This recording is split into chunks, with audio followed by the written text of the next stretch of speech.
Hello everybody, welcome to another episode of Synth Geekery, episode 276 or something like that. I don't know what number we're up to. Nice to have you all here. I hope you got through Christmas okay. If you guys are family people, you'd have boxes lying around and wrapping paper and chocolates and I don't know what you guys get. But anyway, it's all sort of sitting there and I haven't had a chance to clean it up. Anyway, we are going to be doing a kind of end of year wrap show because this is the last show for 2024. Yes, you have you've got like a couple of days left on the calendar, but this is the last Saturday of 2024, and I hope you guys enjoy it because we're going to sort of take you for a ride through 2024, and we're going to talk about all the products that we feel need to be re-mentioned that have come out during the year that we've tripped over and had a little chat about. So we'll definitely look at that. And if we get a chance, maybe we might do the meme of the year as well. I just don't know how we're going to go for time, but we'll try our best anyway. So that's coming up. But while I've got you here, just come a bit closer to your screen. Just let's have a hug. Thanks guys for being part of the channel. Really appreciate it. Probably should even just do this thing where I go, I think it's this button. And I say a big thank you to all of our channel members of the YouTube channel type that is. And you can see this little list is growing nicely now. Probably because someone donated about 20 memberships last week. Hopefully they stick around anyway. But if your name's in lights, hang around. You know, we love having you here. There's a couple of new faces in that list, that's for sure. And obviously, a big thank you for you guys supporting as you do. And also, we've got our patrons as well. Patrons are definitely the foundation of our channel. So do keep that up as well. Appreciate that. Right, if you want to be part of the show today, it's an end of year show. Let's celebrate, let's have some fun. You guys can join us on Zoom, that one there, and bit.ly/Ranzee Zoom. I will get some links into the chat in a sec so you guys can click on them, but I mean, it's pretty easy to remember that, bit.ly/Ranzee Zoom. If you are part of Zoom, it is literally just a camera, and most laptops have cameras and mics in them these days, don't they guys? So it should be pretty straightforward to do that sort of stuff. And you don't even have to show your camera. Like we had Eddie on last week and we put a picture of a guitar for his head. And people got used to that. Anyway, so you can be part of that. Also, don't forget to support the show via super chats in your chat if you're part of the live chat. Super chats would be very, very handy. Everything is becoming extremely expensive. I just got the Zoom bill, and I also got the Streamlabs bill, and credit cards going swear word. But so yeah, so it does cost us money to keep the show going, and also a lot of volunteers here as well. So if you can help us out, that'd be great. One of the ways you can help us out is through Streamlabs as well. I always mention Streamlabs. It's important to know this because if you do a TTS or a text-to-speech tip through this link here, it's only 3% goes to commission to Streamlabs, which I think is actually really good because that means we keep most of the money for the channel. Whereas if you do a super chat, it's 30% that goes to YouTube, so we get a lot less, get to keep a lot less. But I mean, if it's easier for you to do a super chat because it's more convenient, go ahead, don't feel bad. I'm just letting you know that the Streamlabs one, you do have to click away and go to a web page and fill out a couple of things, and it's a little bit of a pain. But if you're on a device, it might actually be a bit of a pain, but just stay in YouTube and you can do the super chat if it makes it easier for you to support the show. During the week we have Discord. That's not Discord, that is Discord, that we carry on the show and talk about things during the week. Discord has been relatively busy all year long. It's been crazy, and sometimes I can get in there and talk to you guys, so that's awesome. Don't forget too, we are streaming on 3 different platforms at the moment. Obviously YouTube, which is where most of you guys are. There is Zoom, what am I saying? Twitch, which is the other one, and I like the zoo. Zoo? Yeah, we're streaming in the zoo. Yeah. You can join us in the Let's all zoo. go down to the zoo today. And what's that other one called? I forget what it's called now. Facebook?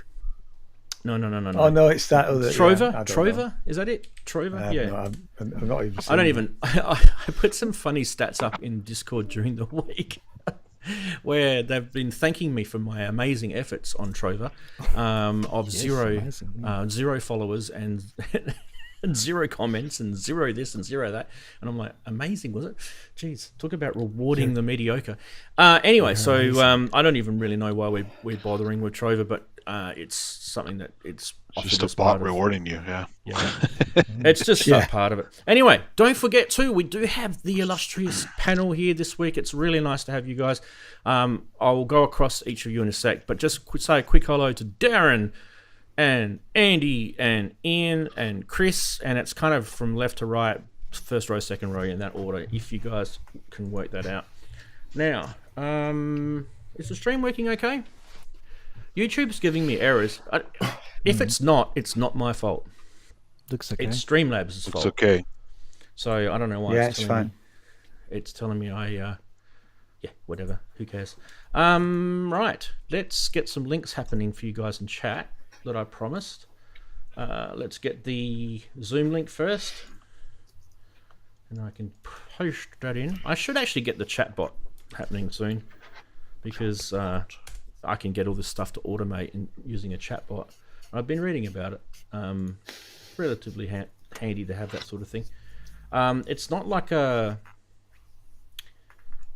it can do moderation, and so it can take some tasks out of it, but I don't trust that. I'd rather have humans moderating, to be fair, because I don't think we really have that sort of channel where we need...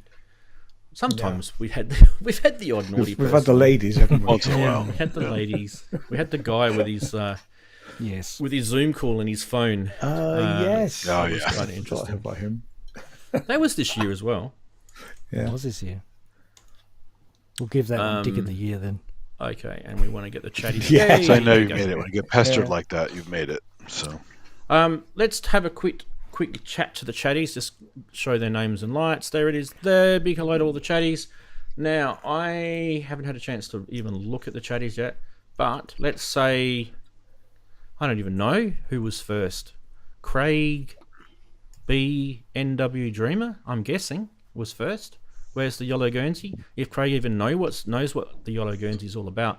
I should mention that everyone in that chat room that's got that lovely little Synth Geekery icon next to the name is a channel member, and I really, really appreciate your support. So do sort of respect those guys that are actually financially contributing. It's not a lot, like we're talking a few dollars, but it's still better than nothing, I guess. So there's that. So Human Error's there. And even like people like Ian Cole below us, he's a channel member. Chris Maikshifter, he's a channel member. Andy is a moderator. SynthAddict is in the chat, so if you guys see their names. Daren's also a moderator. Daren's been a moderator for like friggin' 5 years. Well, you say a moderator. I'm just in blue. You got a little spanner next to your name, mate. I don't know what that means. Yeah, well, that's nothing to do with moderating. I think that's just the quality of my. That's the fact you're a spanner. I got called a spanner at school when I was a kid. I think it means something else. I think it's anyone with technical abilities is going to get Right. a Yeah, spanner. it means you're good with the spanner. I don't know why I put a spanner on me then. Yeah. But other than that, there's a small crew of people who have arrived. YouTube says there's 37 people. All right, so that's a little quiet, but I do expect this time of the year to be a little bit light on. So we try and sort of squeeze the last show out. By the way, we are about to verge on to heading into our 6th year on YouTube as a show, as a live stream. Not my 6th year in YouTube as a YouTuber, but it's probably getting up to about 12 years on YouTube. So 6 years for a live show. If you're watching this show for the first time and you're thinking, oh, this is a pretty cool show, didn't even know you guys exist, how's the algorithm working? It's been going for 6 years and you've just found it. There's the algorithm for you. I actually got a nice message during the week on YouTube saying, and it was from a guy called The Terracide, and he says, this show does not get the recognition it deserves. Keep creating this authentic content. It's great. So there you go. Thanks. from worth it, the yeah. Terracide. Yeah. It was awesome. And I'm thinking there's many more out there that see it for the first time. One of the reasons why we probably don't get out there as much is I don't post it on a lot of social media platforms. Like, I'm thinking Facebook, a lot of people share their links on Facebook. Twitter. I would be under the impression that if you've got a login OnlyFans. to YouTube and you're posting a live stream and you've subscribed to that channel, then you should know. But apparently it doesn't work like that. And I'm thinking, well, what's the point in having all these features if people aren't getting that information? So I just don't have enough time during the week to be posting on Reddit and Facebook and Twitter and all those other platforms. I just don't get enough time. So, yeah, what I could ask if you guys can't financially support the show is share the link with your friends. Yeah, share shout it with us your out. social network. That'd be Tell your great. mates. That always helps. We're coming into 2025 next year. Like I said, it's our 6th year. So hopefully we're okay at doing this by now. Hopefully 6 years of experience has got us I'm somewhere. sure they'd tell us if we weren't. I think you get more of a Oh, bump maybe if you that's the adopted Quokka as your mascot. So Yes, you need more pictures of quokkas. I'm happy to replace my camera with a picture of a quokka, animated, of course. I didn't get any comments about the quokka. I showed the quokka on the show, what is it, a couple of weeks ago. I didn't get any comments. Aw. No. really, Yep. Maybe I didn't hashtag it or something. I don't know. What is this stupid bloody hashtag stuff? Who knows You're what's not a on tennis that? player, that's your problem. It's a different world, isn't it? Yeah. All right, let's do how's your week been. We'll start off with the awesome Daren, who's sitting there on the lovely, cool weather at Manchester. How are you, mate? It is cool. It's grim. It's cold. It's grim up north. It's very grim. Yeah, very grim. Foggy. I mean, let's face it. Some of the airports have been delaying flights. It's been that foggy. So Yeah. I've mainly been working, so I've not really had the. God, my things upon. I've not really done a great deal, but I do have two things. Me and Chris have got another track coming out tomorrow. Awesome. I totally Which knew I about actually that. sent you. I didn't. You are. I completely forgot, but I sent you on Facebook. I sent you a message with the picture. I'd sent one to Ranzee actually, but not thinking that you don't go on Facebook much. Yeah. So My the track's fault. called. I didn't actually go on Facebook. I should probably open up Facebook. No. But yeah. I should probably open up Facebook too. It's a little picture of the track. What me and Chris have come up with. Awesome. Do you want me to put it up now? So if it'll show up, I think it was only I can't remember what it was, a JPEG or not, but yeah, this is, if it does come up, this is our new track for tomorrow. That's if the video doesn't get taken down, because I had a video taken down off my channel. Oh no. I mean, it had been on there for like 5 years or 4 years, and suddenly they found something wrong with it. But hey ho, I was going to complain about it, but I couldn't be bothered because I would it only contest had, it. It only had about I only had 50 views, and I wasn't bothered with the mix. Actually, it was really, really muddy. But when I looked into what the problem was, well, actually, I can't find a problem with it, to be honest, because it's just a picture of a ship. That's all it is. I think it was Mysterious World. It was called. And Darren, it's unlikely to be the visuals. It's more likely to be audio. So I would contest it. I contest them all the time. If it's your original work and there's no samples in there that's, shall we say, you don't own the rights to, then contest it. Yeah, I'll have to go through whether it was one of my sample tracks, because I think if I remember rightly, I sampled all bits of like the obscure stuff, like the Black Knight Satellite and things like that. So it might be that. It should say, actually, but other if you than go that, and look at the details, it'll tell you. I can't. I'll have to have another look. It only come up yesterday. You can have a chat so about I've it not offline really if you had time want. to look at it. Because I do it all the time. Well, I'll have a We look can chat and see. afterwards. Yeah. I'll see what it is, because it might be that I've sampled some stuff off YouTube, but it was 4 years ago, so I can't remember. So I'll have to look. I'll delve in. But other than that, which I'm not that worried about, mine and Chris's track will be out tomorrow. Awesome. And I haven't really done anything else other than that. I've been writing this album that I'm going to send over to Ian. Ooh, it's not good. necessarily for you, Ian, because it might not work in your context, but I would like you to just have I don't know, see what you think of it and which way tracks would fit in this small album. I think it's about 6 tracks. Great, yeah.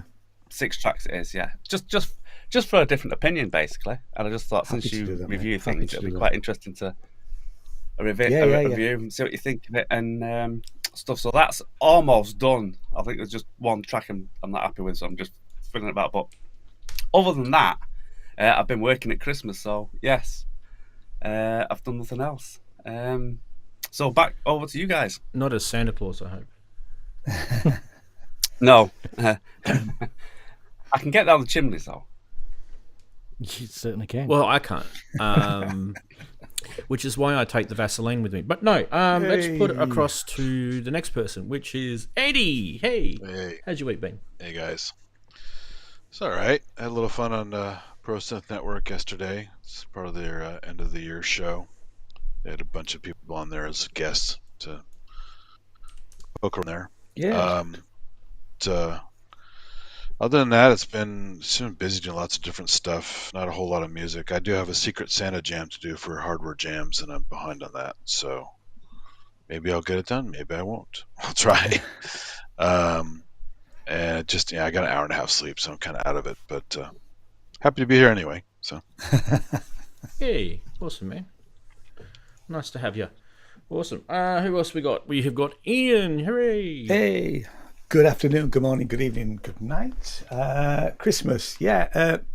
We didn't have a house full for Christmas, but we've got a house full now, which they're all wandering off into town actually. So both sons and wives have arrived. Christmas presents. I got this for Christmas. Nice. Which is a portable synthesizer user guide for the OPZ, which I need. I also got that as well, which is Polymeter and Polyrhythms music producers book. I've never seen these music producers guides before, but my youngest and his wife bought me that. So nice Christmas presents. Not done any music this week. In fact, I've been messing around a bit with MIDI because I've got a gig at the end of January. And I'm sort of thinking of using the Ambient Z, Ambient O, and the Roland S1 MIDI together. So I'm looking at that and messing around with that. Oh, MIDI's fun live. Well, I've never. I'll be honest with you, I don't really do MIDI live. I have done it in the past, but it was quite a long time ago. My whole rig's plumbing MIDI. I know. Yeah, so I might be hating you about that, actually, Daren. But I mean, the one thing I will say: who the hell thought it was a good idea to have 2 types of MIDI connector to a TRS? I mean, the A and B thing is brilliant. Just doing me head in. Absolutely. Apparently, I have only got 1 A-type connector and 5 B-type connectors, and I don't want the B-type connectors. It's just, I mean, that's just ludicrous. Anyway, that's rant over. Happy Christmas. Korg versus Novation. Yeah, it is. Yeah, it is exactly. Yeah. Good. Awesome. Hey-ho. Let's head over to this part of the world. Hey, Chris, how's your week been? Oh, been pretty good. Pretty good Christmas. Friends and family, all the good stuff. Pretty quiet, but we like it like that. Christmas presents I got. Well, I've now got a smart plug. Ooh. A smart plug. Yes, I got smart plugs now, so I can turn my studio on and off, like Ranzee can. Oh, I haven't turned mine on yet. Nice. They're really useful, aren't they? Yeah, no, they're quite useful for this. Yeah. Good. And they work pretty well, so I'm pretty happy with that. What brand smart plug did you go with? Oh, just a Tapo, the TP-Link one. The TP-Link one? So it's got all the wonderful security vulnerabilities, and the Chinese are probably monitoring me right now. Oh, yeah. But they can see me on YouTube anyway, so what does it matter? Something arrived, not quite Christmassy, but for me it's Christmassy. I now have a Rings kit, Mutable Instruments Rings kit, that I shall build, and I'll have fun with that. Is that a Synthrotech one, or is that something else? It is a sound study modular. is the company that makes them, but it's sold through SynthAddict. Okay, cool. Yeah, but yeah, that's pretty cool. Looking forward to building that. I've had a little bit of time to do some work on the Trexie, so the firmware it's alive, man. It's alive. It's actually doing things, and yes, test patches, but it's actually doing things, and the modulation system's working, and yeah, it looks like it might actually work. So that's really good news. The other thing I've been doing is that little prototyping thing I showed you last week. Is doing a bit more than that now, because I've done a bit of soldering, and she's got 7-segment LEDs, OLED. We have lights. So they are going to the kind of things that are going to be coming into my modules in the future. So yeah, that was fun. These things are so small, so tiny. Okay, for scale, there's my finger. That's how small they are. I'm glad you used that finger. Okay. Yeah, that would have been awkward otherwise.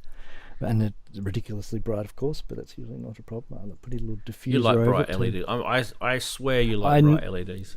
No, it's just the default. It's just the default. Yes, even I find it a bit blinding, Ranzee. So yes, no. One of the first things I usually do is sort of divide the brightness by 64 or something when I go into production, whatever it is. Yes, so that's going, so I'm really happy about that. And the next thing I'll be testing the audio sampling aspect of it, because it's going to do LED. It's going to be an LED meter. So apart from that, I did something a bit crazy. I gave my dad for his Christmas present, or one of his Christmas presents. I kind of went a bit mad with solar lights. And now he has way too many solar lights. This is what our backyard looked like today, in the back of the backyard. They're all out there getting their little suntan so that they can work through the night. So I thought that was kind of funny. So I took a photo of that. Thought I'd show you guys. So that's apart from that, yes, I'm good. I'm fighting with couriers again. I hate fighting with couriers, but I'm trying to get them to pick up a package, and they keep not coming, so that's really, really irritating. So, but yes, we'll get to the bottom of it, or I'll find alternative methods of getting a package to a customer. So yes, usual Christmas madness. Back to you, Rants. Back to us. Awesome. Hey, Randy, real quick, can I share a present I got? I totally forgot to bring it up. It's not music related, but you got to see this. It defies description. You just have to see it. It's marked 256 out of 2000. And here you go.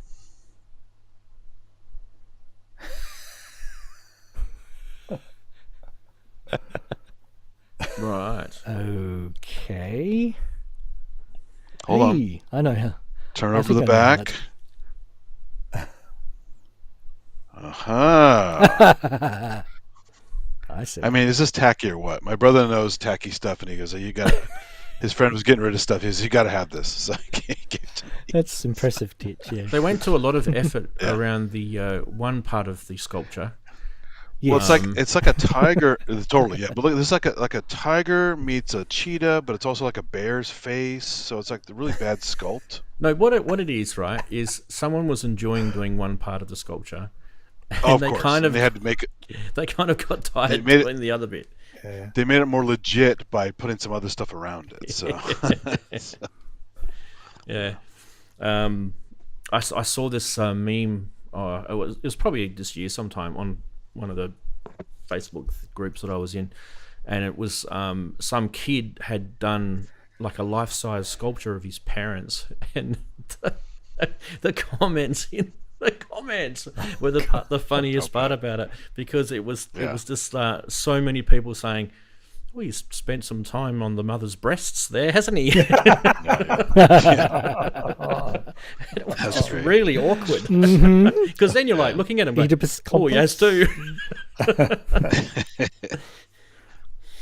Yeah, it immediately made me think of that. I'm sure that one's been floating around, so you guys probably would have stumbled across it during the year. Speaking of stuff floating around during the year, I think we should probably get into the main show now. we're not going to go straight into our regular segments, and we're not going to show any new products today. We're going to have a day off, or a week off from new products, because I feel like after going through the entire year of how many products we showed, and this you think maybe we've had enough for the year? If you ever want to know, I'll give you an example. Wow. We started in January on episode 232. And don't forget, I've had a few shows where I didn't show up for, so we probably could have done more shows. And we got to 200 and, what are we now? 276, okay?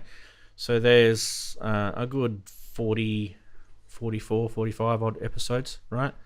And every single episode has at least 4 products in it, at least.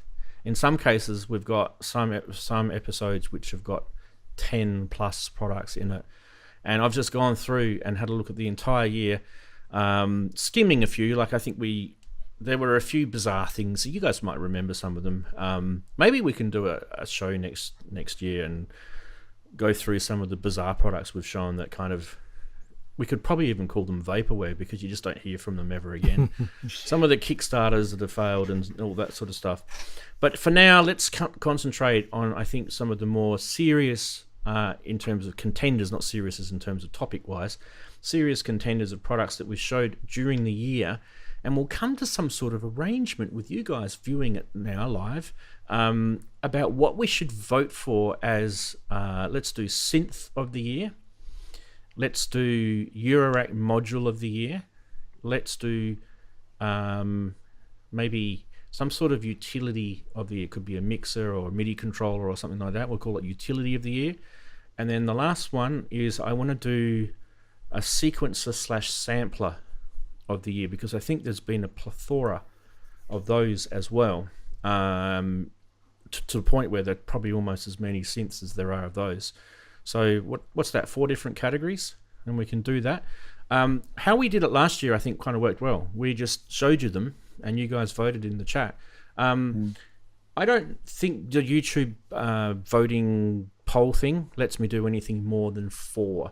So I think maybe you guys would kind of have to trust us if we can sort of narrow it down to 4, and then you guys can vote on the final 4. So, why don't we start with synths? Okay. Going through the year, the first synth that we showed in January was the Liven Mega Synthesis by Sonicware. Then we showed the Stylophone had a couple of things come out, the Theremin, and then they had this thing called the CPM DS2. Do you guys want me to show photos as I'm talking about this? Because I can. If it's easy for you to do, otherwise... Yeah, it would help. It's going to cause you. We don't want you stressed, my friend. Don't want me stressed. Because it's a day off. Jeez. What's that? What's it called? Is it called a list? I think it's called a list. No. Is it called an image? Or photos? Oh, God, I don't know what it's called. Software nomenclature. I think it's called photos on this thing. All right, let's see how we go. I can try. So we go news, and then we go old, and then we should be able to just select this folder because it's not the subfolders, because that's the previous years. Let's see if this works. There's a lot. Hope we don't crash the show. I mean it, there's a lot. There might be a limit to what this can show. I might have crashed the show. It'll suddenly... You guys are still working, right? I'm actually, I'm actually seeing it. I'm seeing it crashed. Oh, okay. Yeah. It's looking like it's still working on. It definitely, I can see it's still working because I'm watching the Streamlabs feed.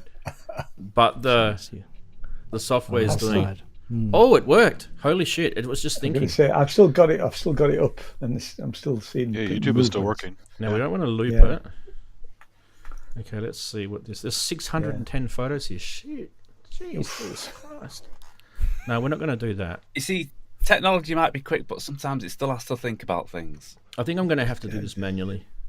I'm not going to do that. That's just stupid. Give me a sec. So, surely this should be in like date order, right? Could be not. Could be not. Maybe not. Give me a sec, guys. Is it modified date or? Oh, I've got to switch it creation around. date? Okay, here we go. So, what we want is... Ooh, light. Daren's got light. Ooh, See, it's that dark up in Manchester. I know. It's that dark It is. in Manchester. It is. It's Yeah. It's so grim and grey. It's actually. I know. It's now It's turned funny. into I suppose rain. You saying about airports? I went to Bristol Airport yesterday to pick up my my youngest and his wife, and the going there was fine. When we got to Bristol Airport, it was thick fog. It was a pea super, you know. And then once you leave the airport, it's fine. Okay. There's the Sonicware Live and Mega Synthesis. Oh yeah. Okay. That was January. I'm not gonna. If you want me to put these back, don't ask me. Then we've got the stylophone stuff that came out.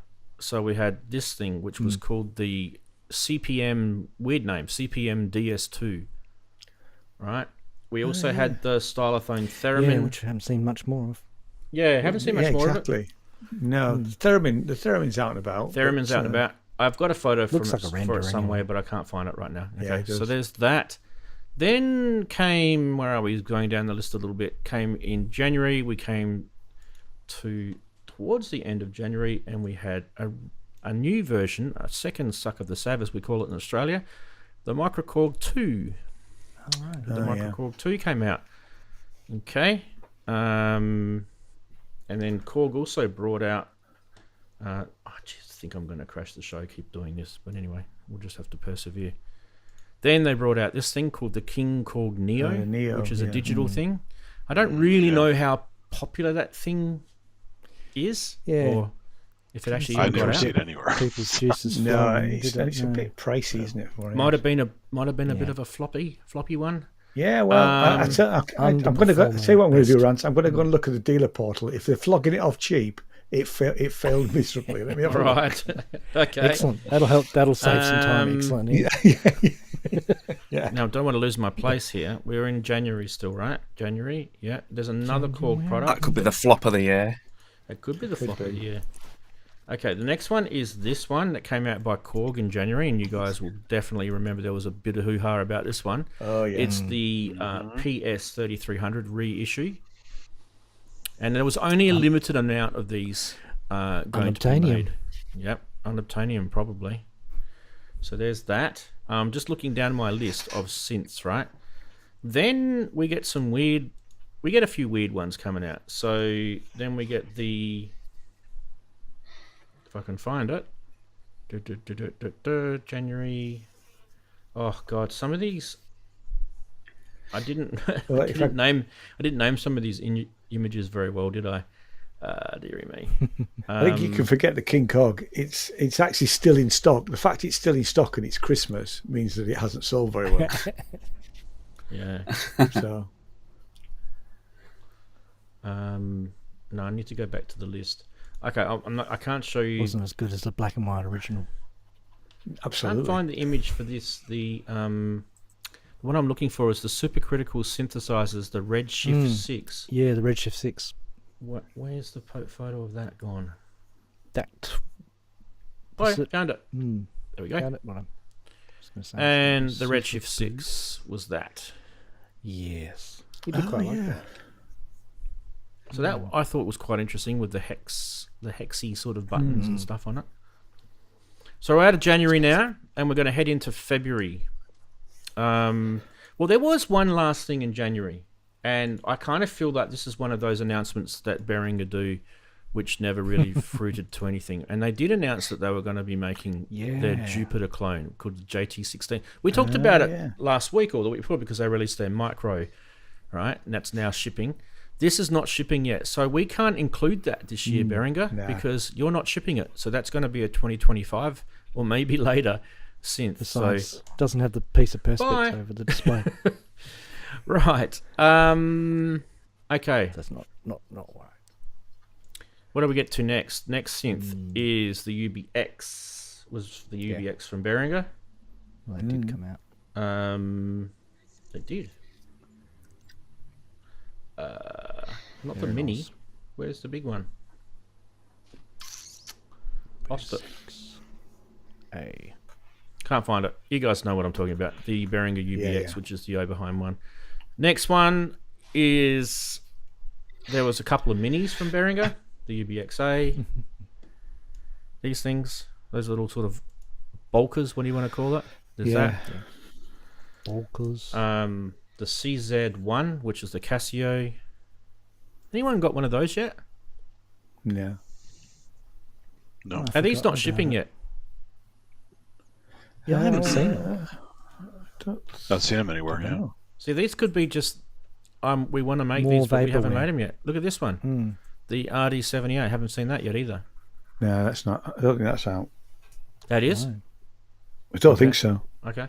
Don't think so. All right, let's I've ignore not seen those. that anyway. Let's ignore There's those been a then. lot of software emulations. Of Yeah, let's CR78 ignore this those. All right, I think the next one we should definitely show then is a real thing that definitely did come out and some people actually bought it. Was this monstrosity? It's called the Maximus by Analog Solutions. Ooh, yes. All right. Oh, yes. So that definitely needs a mention. That came out in 2024. So there you go. That was at Synthfest. And other things. Synthfest and other things. Taiwan has one for sure. Yes. Let's keep going down a list. Oh yeah, this thing. I think it's this thing. Yeah, it's this thing. This is by a company called Oddment Audio, and this is the Grok, And the drum one. which is a granular synth, right? Oh, okay. That's what this is. So that's February. About that. Has anybody mustard actually colour. seen that? In the No. wild. Only a picture of it. Yeah. Then there's a couple of weird things that came out in February. There was this by Home Baked Audio or Home Baked something or other. Home Baked Instruments, that's what it is. This is called the Chaos. And this is a synth as well. Haven't seen that. I want to show you guys these things because I think they're worth re-showing what's happening with those. And people in the chat will go, oh, I got one, or I have no idea. Well, the Grok is still on pre-order. Okay, so we can't include that. So, yeah. BLL Instruments Lyra. Did that ever happen? Let's have a look at that. Remember the name, but That's the Lyra.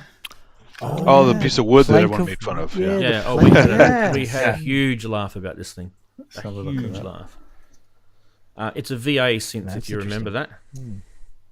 And then a little bit more normal release here, and this one definitely got some heads flying, and that's this Tiger from Pittsburgh Modular. This is the keyboard version. There is a desktop version as well, believe it or not. But this one, a lot of people were kind of umming and ahhing about why it had a little module spot in the right-hand corner, and some people loved it, some people didn't. But there's the Tiger. So that's probably worth a vote. Definitely. Okay, what else we got? Now, this one will definitely, you guys who aren't into this particular brand anyway, you guys might have completely forgotten about this company, and that is the Kurzweil. Oh, yeah. The 2061 and the new one, 2088. So the 61 key and the 88 key. And these are the latest sort of workstation vast synthesizers. These are proper synthesizers, guys. They're digital, but that's and I think it came out after NAMM. I don't remember seeing it at NAMM. they don't get not many people talk about these because Kurzweil isn't like I love Kurzweil, by the way.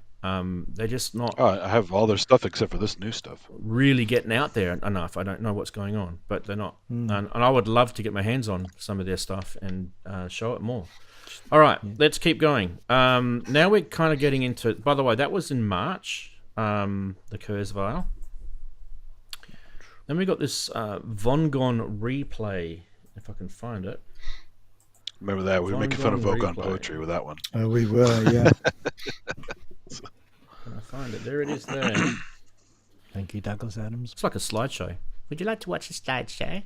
We went on a trip to Paris. Oh yeah, this one. Yeah.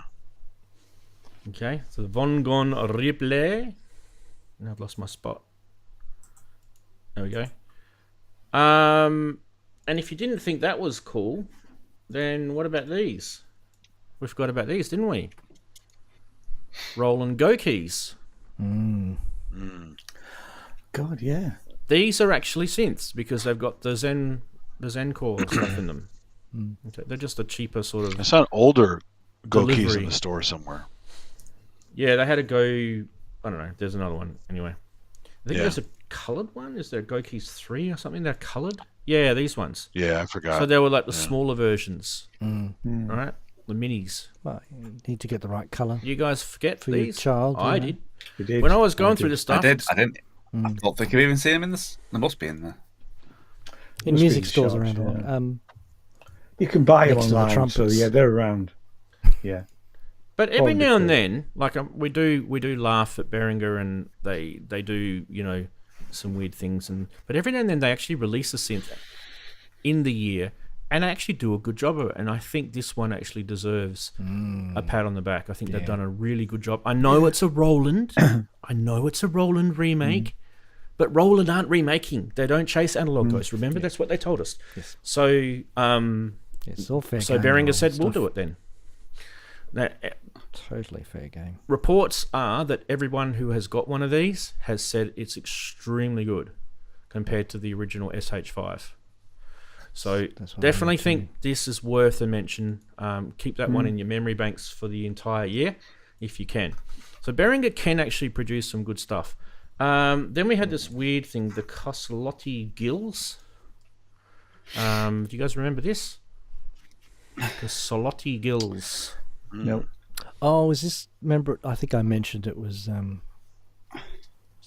It's this is.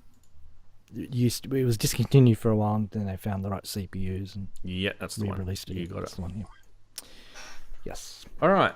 it was well respected at the time. Arturia brought out an interesting synth. This is not the first Arturia, by the way. The one that you're probably thinking of, guys who are watching this. This is not what you're thinking is. This is this. This is actually a VST type synth where you can load Astrolab. Yeah. the VSTs into the synth itself. It's standalone. It's actually a really, really good idea. It's kind of similar to what they did with the previous Arturia thing. The analog. No, the Andy, what's that thing called? The Years ago, before the the Spark Origin. Analog Lab. No, Origin. Oh, Origin. okay. Yeah, I have an Origin. Well, I'm gonna have Origins. We love them. So Yeah, our Origins are awesome. Okay. Well, this is kind of like the Origin version 2, isn't it? Really. the only problem is this one is slow on certain types of engines. It takes a while to load the presets. Yeah, you can't get them on quickly. Yeah, and they did tell people about that. So that that is a synth. Okay. It is a VST synth, but it is a synth. Cyma Former, who makes some interesting gear, brought this out this year. Oh yeah. The ALT, good. the alt. Very interesting sort of interface that thing was, wasn't it? And that is a synth. It's like aimed at ambient stuff, right? So With where drums are and we ambient now? stuff. We are in what the month? We are in April, right? Now we're going to be heading into. Maybe I won't do that one. I definitely think I need to do this one in April. I don't know if it was actual April when it came out, but we actually knew the name of it by the time it came out in April, and that's the Moog Muse.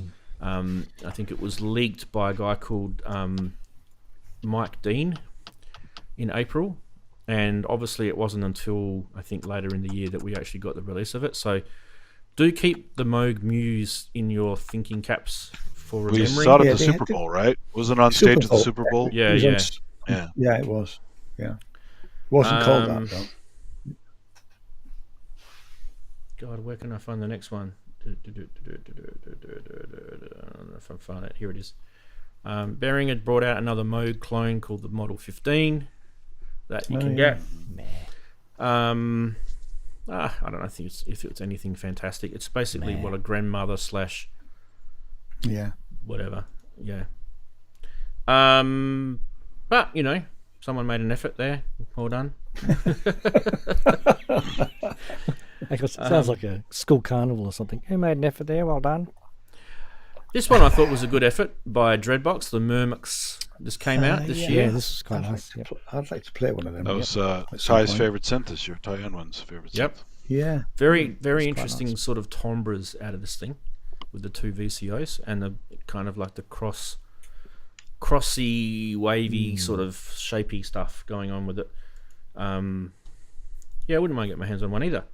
There's been a lot of synths coming out this year, so we are going to have to limit this down. But I think definitely one of the biggest ones that came out this year is, and I can find the bloody image for it. Come on, where is it gone? I'm looking at a folder with 610 files in it. Just bear with the old eyes for a second, please, people. Bear with me. Come on, Ranzee, you should have a script to just dial that in. I know. Don't I know it? Don't I know some it? SQL backend and You know what? There might have been. I may not have even put it in here. Why did I not put it in here? Okay, that's fine. I'm going to get it from here. Google is your No, friend. James, I don't think it's the Gaia 2. I think you guys will know. You guys will know what this is. This would probably have to be one of the biggest synths ever released this year. So I'm selling it up. Yes, it's being sold up. Has it got a wobbly board? I'm not going to say anything because it'll just give it away. is it the wobbly Wofi? everything. It's got a wobbly board. It's got wobbly everything. It's the chompy. Yeah. It's the chompy, Chompy, yes. Oh, There it is. What's the chompy? Yes, it's the wobbly board. Sorry, Yes. I did kind of steal the photo quickly off of the internet, so it's probably got some copyrights on there, but I don't care. The Polybrute 12 from Arturia, without a doubt, has to be one of the best synths that they've released this year. My opinion. Doesn't have to be your opinion. You guys might hate it. You're right. You guys might hate it. I went and played this don't at hate it. Synthfest, wanting to not like it, and absolutely loved it. Just to remind you guys how much this thing is, it's only $3,800 US. Oh. Yeah. $3,800. Yep. Pretty cheap when you think about it, right? Anyway, so that got definitely a mention. Hopefully that sticks in your brains, people, for the year. Where are we up to? Well, for a feature set, it's definitely cheaper than the OBX8. Yeah. And believe it or not, this is another one that kind of got me interested. Is Pittsburgh Modular did get to release a second synth this year, and that's not Eurorack. It's the Voltage Lab. Yeah. That's right. Yeah. So they did another really, really great product this year. And don't forget, Pittsburgh Modular did team up with Create Audio. So it did help them get some of their tooling and stuff done. So big hats off Is to this Create Voltage Lab Audio. 2? They already had a Voltage Lab. This is Voltage Lab 2. Yeah, this is Yes. Yeah, right. Okay. a sequel. All right.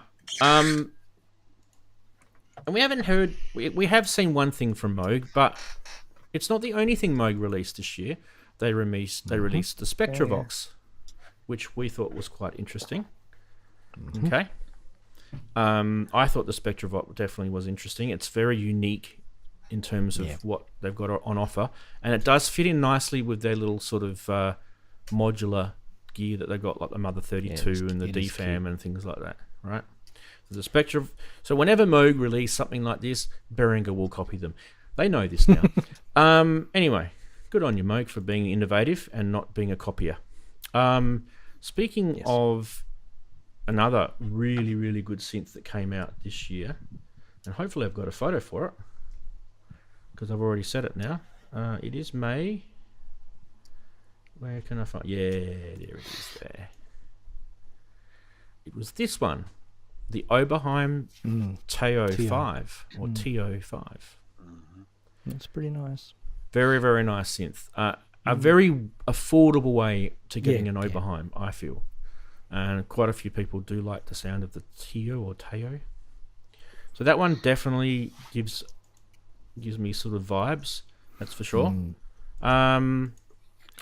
I don't know why this came in this year, but was this a new synth this year, was it? The UDO Super 8. Because the 16 I thought was the new one, and the 8 was... Oh, this has got the redone keyboard. Right. Keyboard upgrade, and the so this is not really a new synth, is it? Yeah. Have a cheap all right, we'll leave that one then. Yeah. I just couldn't remember. Can't remember everything. 16 guys. is new. There's some weird things now. We're kind of getting into July. Where are we? July. Where are we? Maybe I might skip those. We'll definitely do this one though. Where are we in July?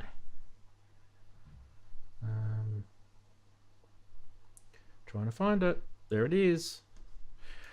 The second module from Moog, the Labyrinth. Yep. So we just did the Spectravox before, now we're doing the Labyrinth. Don't get them mixed up because they're both different, very, very much so. Very. One's kind of like a formant thing with the filters and stuff, and another one's the wave shaping / God knows what you want to call this thing, foldy sort of thing. Yeah, step sequencing, it's kind of pattern generating.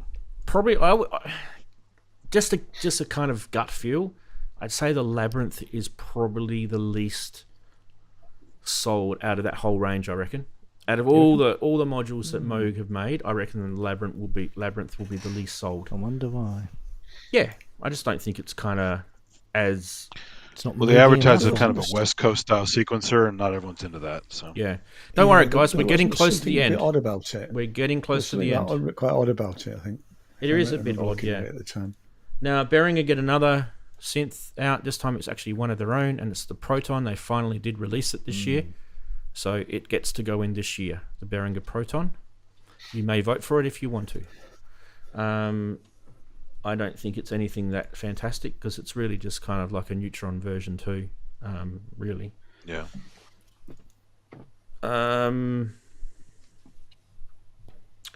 Bastel gets in here.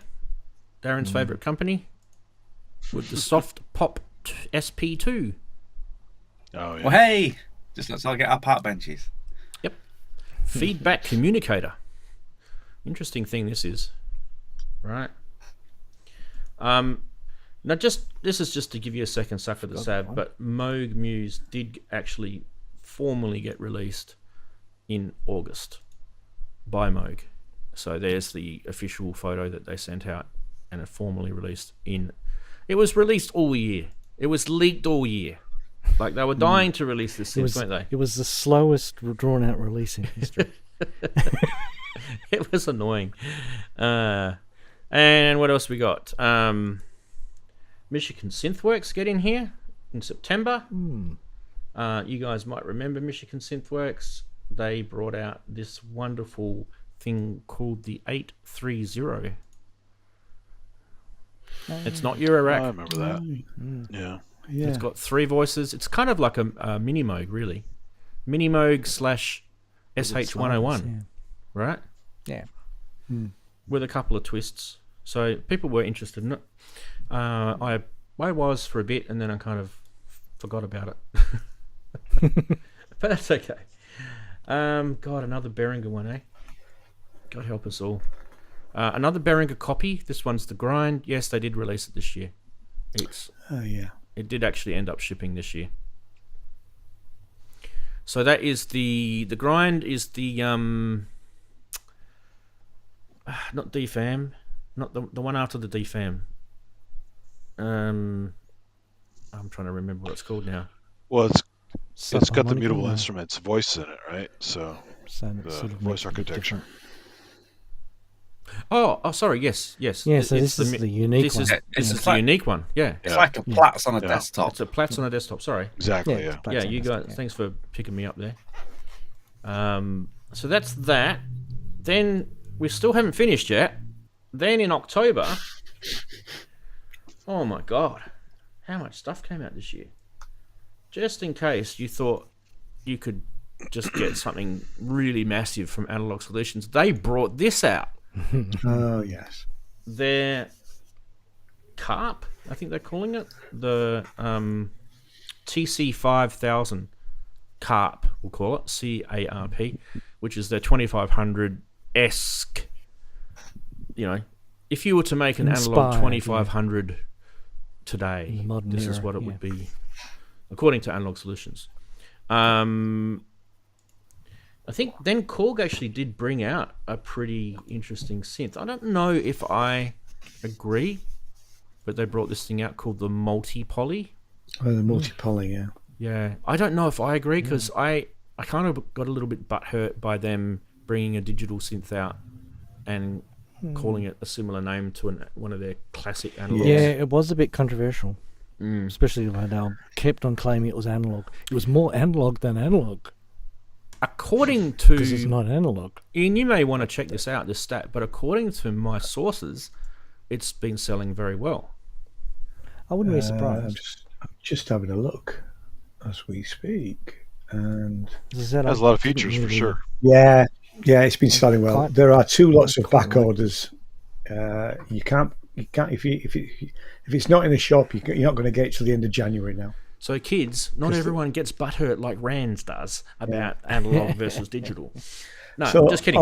There's going to be delivery on the 30th of December, and it's completely sold out. So, and then most of the one in the mid-January. This is UK, by the way, guys. As well. Yeah, it is UK, so it may be different in other countries, but it will be different in other countries. But certainly, it's sold well here. You know. All right. So what do we know? Because I wasn't keen on it either. Dreadbox didn't just release one synth this year; they released 2. The Artemis was their second one, and that was released in November, just recently. So you've got the Murmix and the Artemis, and I don't know who's got their hands on the Artemis yet. It's only just come out. There is also a really, really interesting synth that came out from a company that you didn't expect, and that is Polyend. They brought out their synth. Okay. And there's one other company that needs to get a mention in here, and I'm trying to find the picture for it, because it was October, and I'm looking in November. Why is that? I don't know. Oh, there it is. See if you can guess what company brought a synth out this year that I haven't mentioned. Yamaha. Teenage Engineering. That's true. Very close, Ian. Very close, but no. We are talking Elektron. They brought out the Digitone number 2. Digitone 2. This is a synthesizer. So absolutely, it's an FM synthesizer, but with more now, FM and more. So there you go. Now, guys, that is just the synthesizer category. There's lots of other products that we'll get to.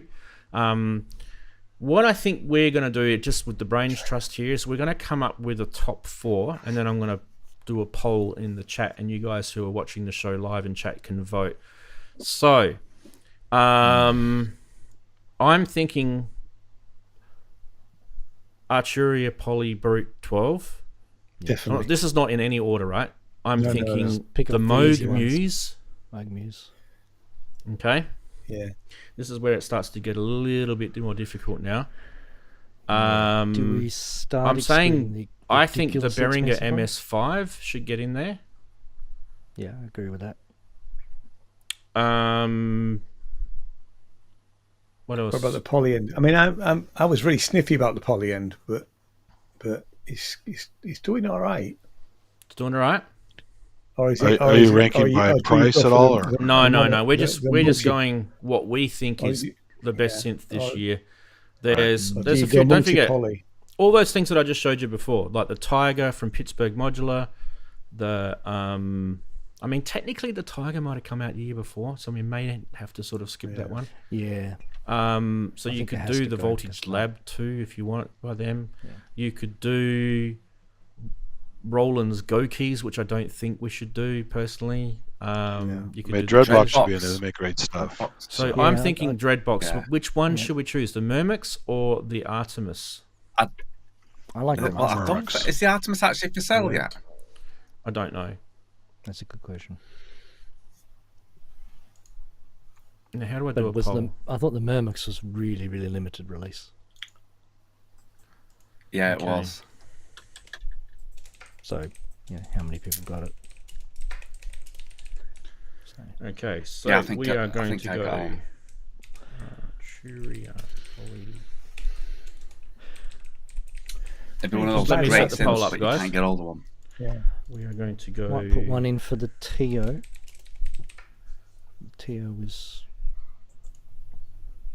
It's like, got two Oberham, real Oberham on the TO and a fake Oberham in the OBX. Any Korgs? Should we put any of the Korgs in? Or should we do the I like Dreadbox? The multi-poly. I like the multi-poly, but... Yeah. If you're going to go for any Korg, that's the one to go for. So should we put the Korg in instead of the Oberheim? So we put the Korg multi-poly in? Oberheim's pretty nice, actually. What are you gonna choose? Oh. So far, I've got Polybrute 12, Moog Muse, Korg Multi-Poly, and Dreadbox Myrmex. You can get rid of one and change what I can only do 4, by the way. Which one do you want to do? Yeah, it should be fine, I guess. I'm looking at my notes here, and I've 4 slots. So. Yeah, I would definitely put the multi-poly in over probably the Behringer MS5. I think the MS5 does get a close mention, but I don't think it makes it to our poll. All right, here we go, guys. We're starting the poll. It's in the chat. Please make your votes. Everybody, get ready. Best synth 2024. Finger it. I mean, hit which way you like. Moog Muse, Arturia Polybrute, 12, Dreadbox Myrmex. It's not a touchscreen. At the moment, the Moog Muse is the front runner. That surprises me. Interesting. Because I use. It's not what I picked. Polybrute 12 is the front runner now. Oh yes, there you go. I clicked instinctively. The Dreadbox is coming third. The Korg Multi-Poly is coming last. This is only up the top 4, right? You guys may not agree with our top 4, but don't forget, we have to come up with the top 4 because there's no other way of doing this. Otherwise, the show is going to go on for hours. All right. We've got 26 votes. Let's see if we can get 30 votes. If we can get to 30 votes. It's got 1 minute to go. 1 minute or 30 votes. Let's see which one we can get to. When we get to 30 votes, look, I think 30 votes is a good sample. Yeah. Can I vote? Officially 500. How do I vote? I can't vote, can I? No. There you go, guys. I can't vote. So, it's definitely good. I think we can safely say 29 votes, 1 minute. One more vote. Come on. One more. 30 votes. There we go. Arturia Polybrute by half of the votes. There's your results there, guys. Let's have a quick look. Winner. Absolutely. Yeah. There's your results and there. Then it was, Arturia Polybrute is first. Yeah. The Moog Muse is actually only just second. Yeah. With it's split with the Myrmex. Dreadbox Myrmex coming a very close I'm third. disappointed in you all. 30 votes, guys. We do have an interesting cross-section of viewers. It's lovely. Well, thanks for doing that. So what we're going to do is we, just over the next 24 hours, I will do a nice post up in Facebook with a graphic, and we'll award the Synth Geekery Synth of the Year as the Arturia Polybrute 12. I think Arturia deserve that. I really do. When I announced it just before, I just had a feeling that was the best synth this year, by a country mile. It's interesting. We all have different opinions. I personally probably thought the Moog Muse was a lot better than what you guys have voted for, but that's just my opinion. I think it's actually a really, really good synth. And I also thought the Behringer MS5 was a good synth. Probably, in my opinion, probably better than the Dreadbox Myrmex. But that's just... get off there. Come on. Look, I went for the Dreadbox because it's got no keys. because I can't play the Yeah. And it's good to see the chatties telling us what they voted for and, whatever. Yeah, thanks.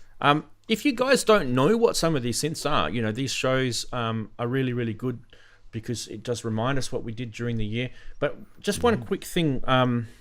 If you guys want to know what resource I used to find out what synths to vote for this year, because we put the work in, week out, I literally just used my website, ranzee.com, and all you have to go through is the Synth Geekery show and literally go through the actual all of the shows, right? The weekly shows. So you can go back in time and look at all the shows. So if you wanted to, you could just search on here for Arturia. Hey, it's like you actually planned this out. Yeah. Yeah. This is all prepared. There you go. Arturia It's Polybrute almost 12 like some kind of was design. probably... Oops, I don't know what happened there. Anyway, you can find it on the website, and then you can watch videos, and you can listen to what we said even when that thing came out. So... And it's got a wobbly board. Even what's not to like? Yeah, it's funny that it's funny how Poly Aftertouch has taken off finally after being around forever with Sonic, and plenty of other things. Even the CS80 had it. So, but keeps on coming back. But no one really uses it as much as you would think with all the popularity it has now. I still don't see people using the feature much. So. It's kind of funny. It's kind of more of an exploring item, isn't it? It's like, yeah, could be one of those things, that gets used on one track and then everyone wants it for the next 20 or 30 years. Yeah, because they'll have to sell stuff, but it's not really. Sometimes that happens. Ladies and gentlemen, Synth Geekery, Synth of the Year, featuring the Arturia Polybrute 12.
There you go, guys. It does. I mean, I've got a wobbly board, Ian, because I've got the Touche, which is pretty much very similar to what that is. Same thing, isn't it? But it does look like it does look like an iPhone on the side when it just pans around like that. And he just said he thought it was a phone holder. You've got a wooden iPhone there, Darren. Yes, a wooden They stopped phone. making wooden ones back in the 80s. Yeah. All right, guys, let's do the It's next category. future-proofing. Yeah, Let's it's do the just next category. great, though. It's great. This one should be a little bit easier, I think, this category. I think what we're going to do in this category is we're going to go down the track of having a look at what the best sampler/sequencer.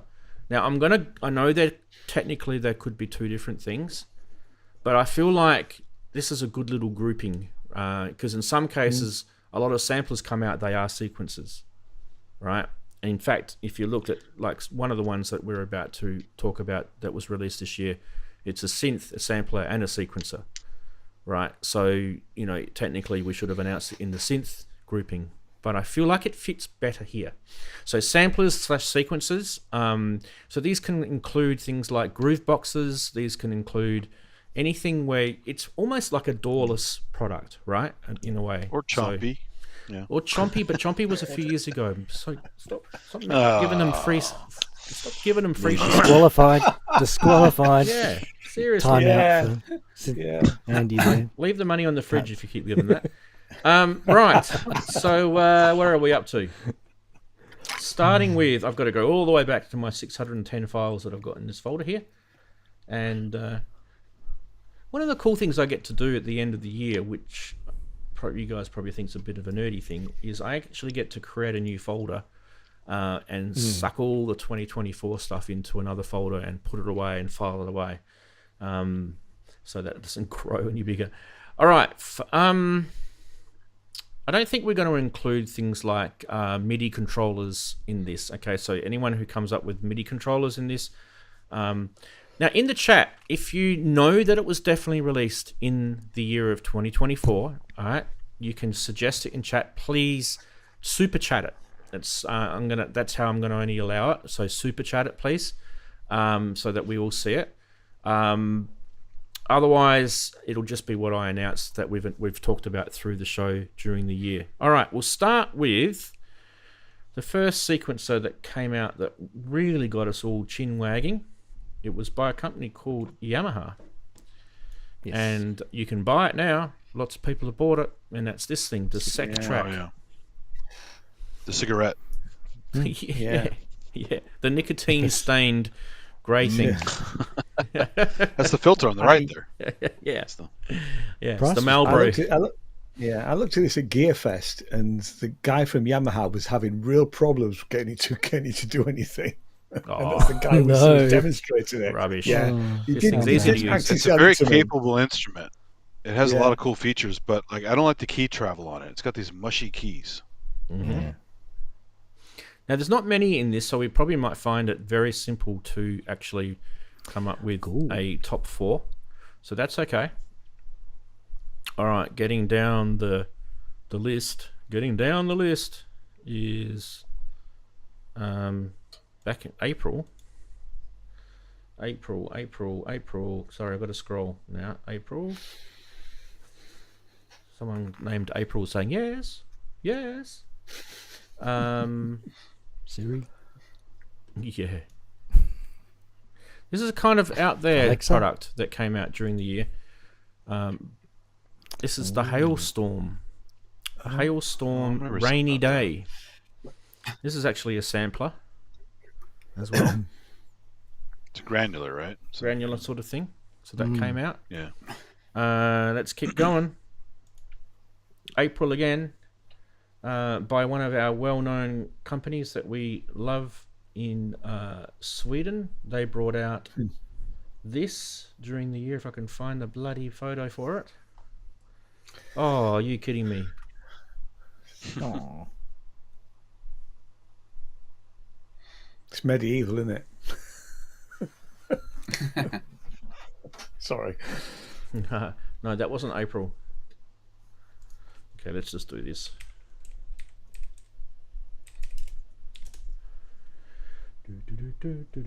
Sorry, this makes for riveting watching. Let's copy that. We can do a dance while you're waiting if you want. Well, speak for yourself, Larry, and get up. I was hoping do the hand dance. So I've done it before, and I'll do it again. Here it is here by Elektron. It's the Digitakt II. The Digitakt II is a sequencer and a sampler and also a synth. So it's a groove box, really. Yeah. And they added stereo, right? Yeah. So the Digitakt II definitely gets a mention because it is a new product that came out this year, and you can buy them. You can buy them, which is cool. All right, where do I get to now? I've done Digitakt. Sorry, I'm looking through a massive list here. It's a spreadsheet, by the way. Okay, next one is Ian's favourite company. Absolutely. No, it's not. You're not thinking who I'm thinking. You're not thinking who he's thinking. Polyend Tracker Plus came out this year. So this is the never buying that better version of the Polyend Tracker. I don't know. I don't know. Yeah, personally, I'm quite happy with mine. Yeah. Okay. So Polyend Tracker Plus just adds the synths, really. Yeah. Yeah. Which Where is did we get up to? I've seen a lot of the small Polyend tracker. Right, they're supposed to make the mini one. I had that at NAMM. I don't see those anywhere. I remember bringing it out. Yes. All right, this next one Didn't seem to hit a mark there. definitely, I feel is up there with a mention. If I can find it, can I find it? We're talking August. August it came out, I think it's. and I think it turned a lot of heads. And it was by a Swedish company called D.T.H Engineering, and it's the Medieval or the EP1320. Now this is. I will be buying one of these at some point. Definitely. This is a sampler / sample player / sequencer. Okay, so there's that. You just want the chocolate pads, Ian. I do. They never were chocolate though. I want to sniff the pads. Now, My mate's got the original. They're great fun, actually. They're brilliant. You guys may not or may agree with this, but I definitely think this needs to get mentioned. The Roland P6, which is a sampler. Yeah. It is a really, really good sampler. Who was messaging me? Someone emailed me. There's that one. And I don't know if we've finished yet. Let me see. There's one more. Yes, there's definitely one more. There's actually two more. There's two more. Ableton Move, which came out in October. Oh, yeah. I can find the bloody photo for it. What's that? Which is really just a hardware version of Note. Yeah. That's cool. True. I've already mentioned it, but I can't find the photo. Ableton Move. Where are you? So if you have an iPhone or iPad, you can already use Note. Yeah.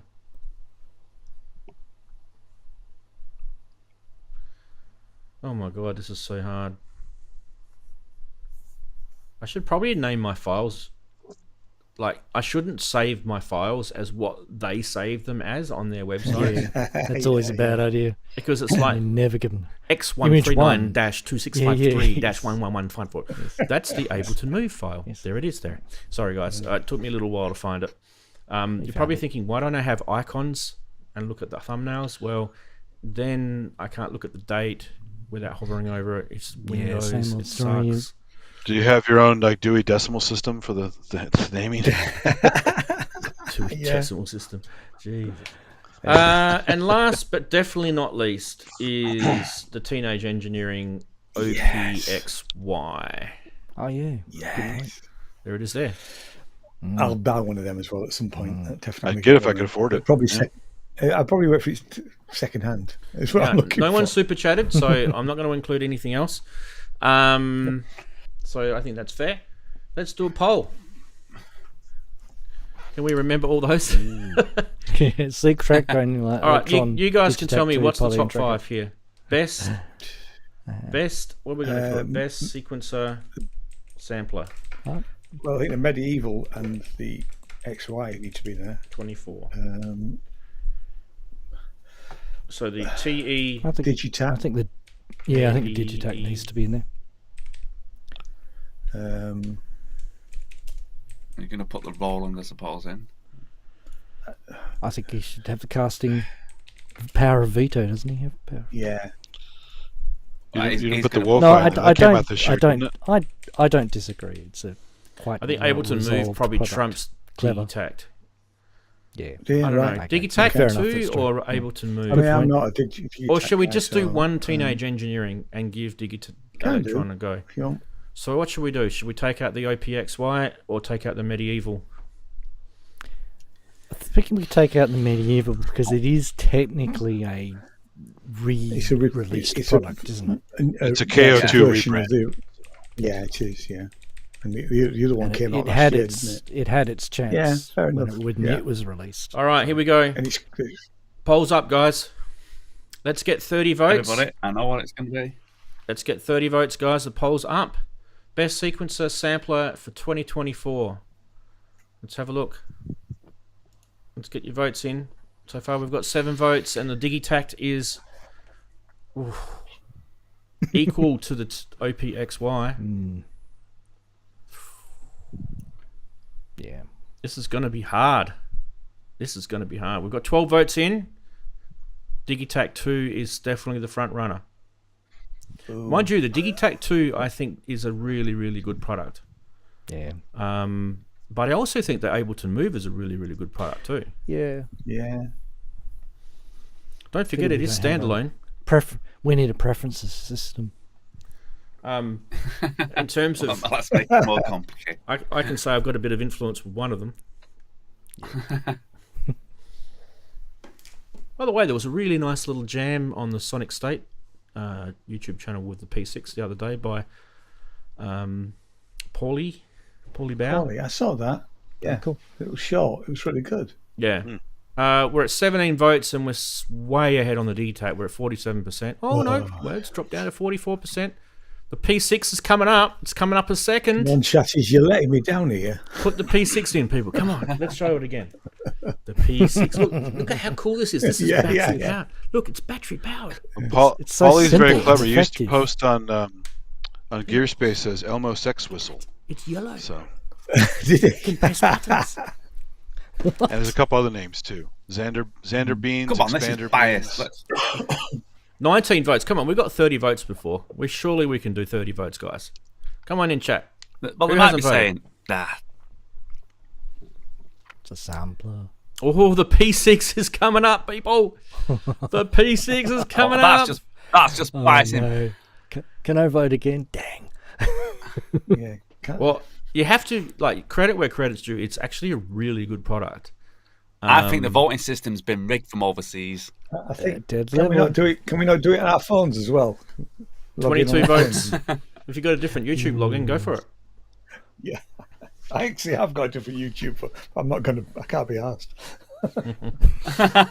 That's the spirit. Exactly. I like the way. Let's do four you're more. thinking of something. and Four then more think, votes, no, people. We'll get to just 30 not just votes, for the and then trick. we'll announce it. At the moment, the Roland P6 has got it. Yeah. One more vote. Wow. Digitakt's got it. One more vote. It's I think neck and people neck. thought about, oh no, it's back together. It's neck and neck. Roland P6 has got it. There we go. Yeah. Well, actually, I don't mind that. I think- I don't. That's good. I think people Rigged. probably It's rigged. had to say to themselves, what Rigged. would they actually It's a use? rigged I like selection. tied. Well, it's You a got a tie. tie. It's a tie, guys. Oh, okay. Roland P6 and the Elektron Digitakt. Oh, It's a how tie. worthy. So That's you'll So get with the the casting vote 9%, rounds, it's then your let's put show. the move because I'm Rance, not happy you about didn't it. vote, so you get the casting vote. Well, It's got to be. what did I buy? Yeah, exactly. So Yeah. hence the Yeah, but that was only bit if of you a can afford the bit of a Elektron. price difference though. That's because you got a good deal on it. I got a Black Friday deal on it. I had a really good deal on Exactly, it. yeah. Yeah. Like it was about a 20, 30, 25, 30% discount on it, I think. It was awesome. Okay. Wow. I am going to make a call, guys. I am going to go with the Digitakt. I'm going to give it to the Digitakt. Ooh. Because I think Interesting. I actually love Elektron. I miss my Elektron gear. I actually wouldn't mind getting Yeah, it's good a stuff. Digitakt. So Digitakt 2, congratulations, Elektron. You guys have won for the best sampler / sequencer for 2024. Congratulations. Hey, we should do some sounds. We should do some cheering.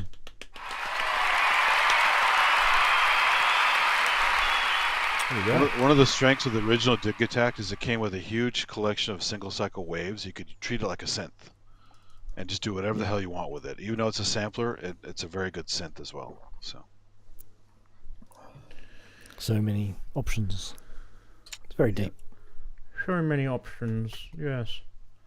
I can't get the thing to come up. Why not? Because Synth Geekery episode 269 was the one that we announced it, was it? Is that correct? Mm-hmm. Yep, it was. Here we go. Oh, that's Digitone. What are you talking about? You liar. You liar. Oh, not that video again. That was not good one. Maybe it was 248. Where are we? Yeah, there we go.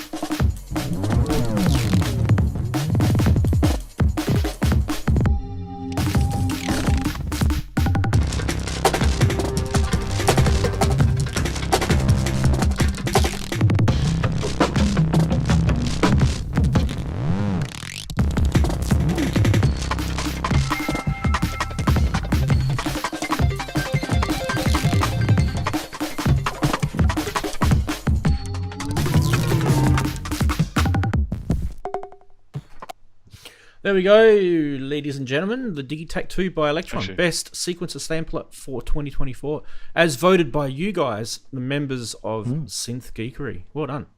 They had a lot of features. I forgot they added so many to it. That's pretty good. Yeah. That's one of the good things about doing this show, I thought, Andy, is that you get to revisit stuff that you forgot about. And it's kind of, there's a trip down memory lane, but at the same time, you might think to yourself, what was so cool about this product? What got us all chapping at the bit when we were talking about it originally? Yeah.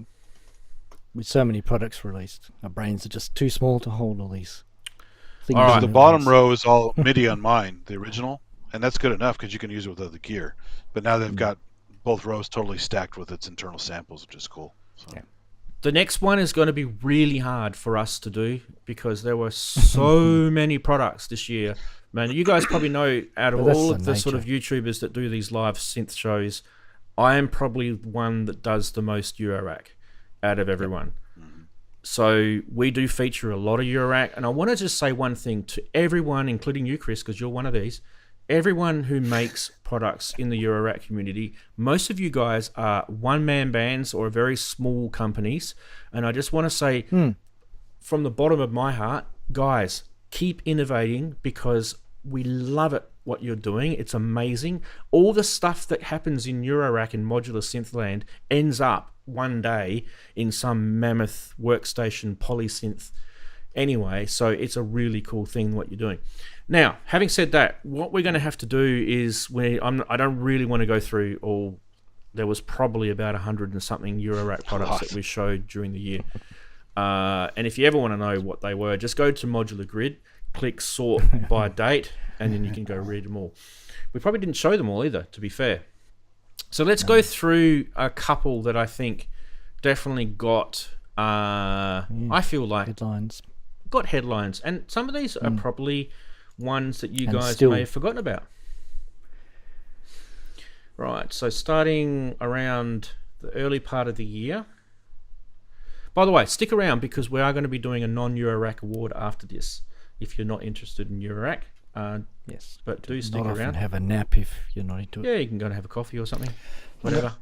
I'm not up for a week in a minute. What should we start with? Is that a statement, Ian? Is that? Yeah, it is. That is a statement. It's going to be hard to find this stuff in here. We are sort of. Where are we? Okay.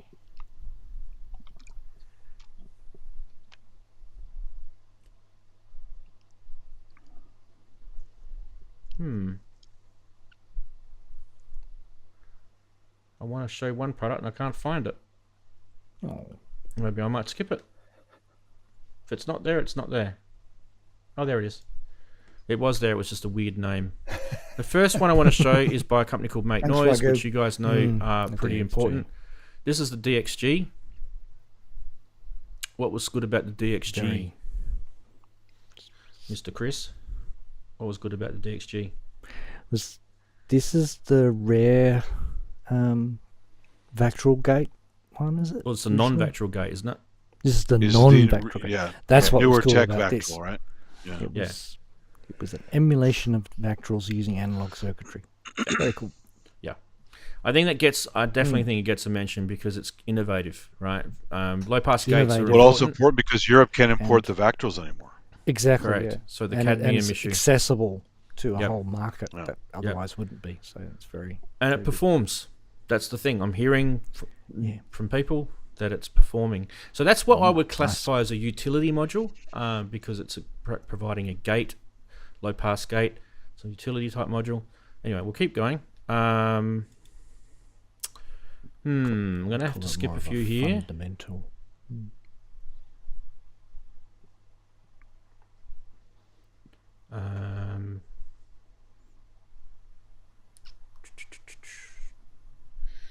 Yep, definitely need to get to February. So we're going to skip a month. Well, we did January, didn't we? So we're going to go to February, and I'm going to show. And this is not because of me being biased or anything. Oh, that's not a good photo. This is because I actually think these guys deserve a mention, and that is this product here, which is from Feedback Modules, and it's the VCZ3. There's an A and a B. Basically, they're just oscillators. But what they're oscillators from is they're a recreation of the oscillators out of the VCS3 from EMS. And I've got 2 of them sitting right in front of me right here, and they are amazing. Chris has got some as well. They're really, really good Very oscillators. impressed. Yeah. Very Now, nice.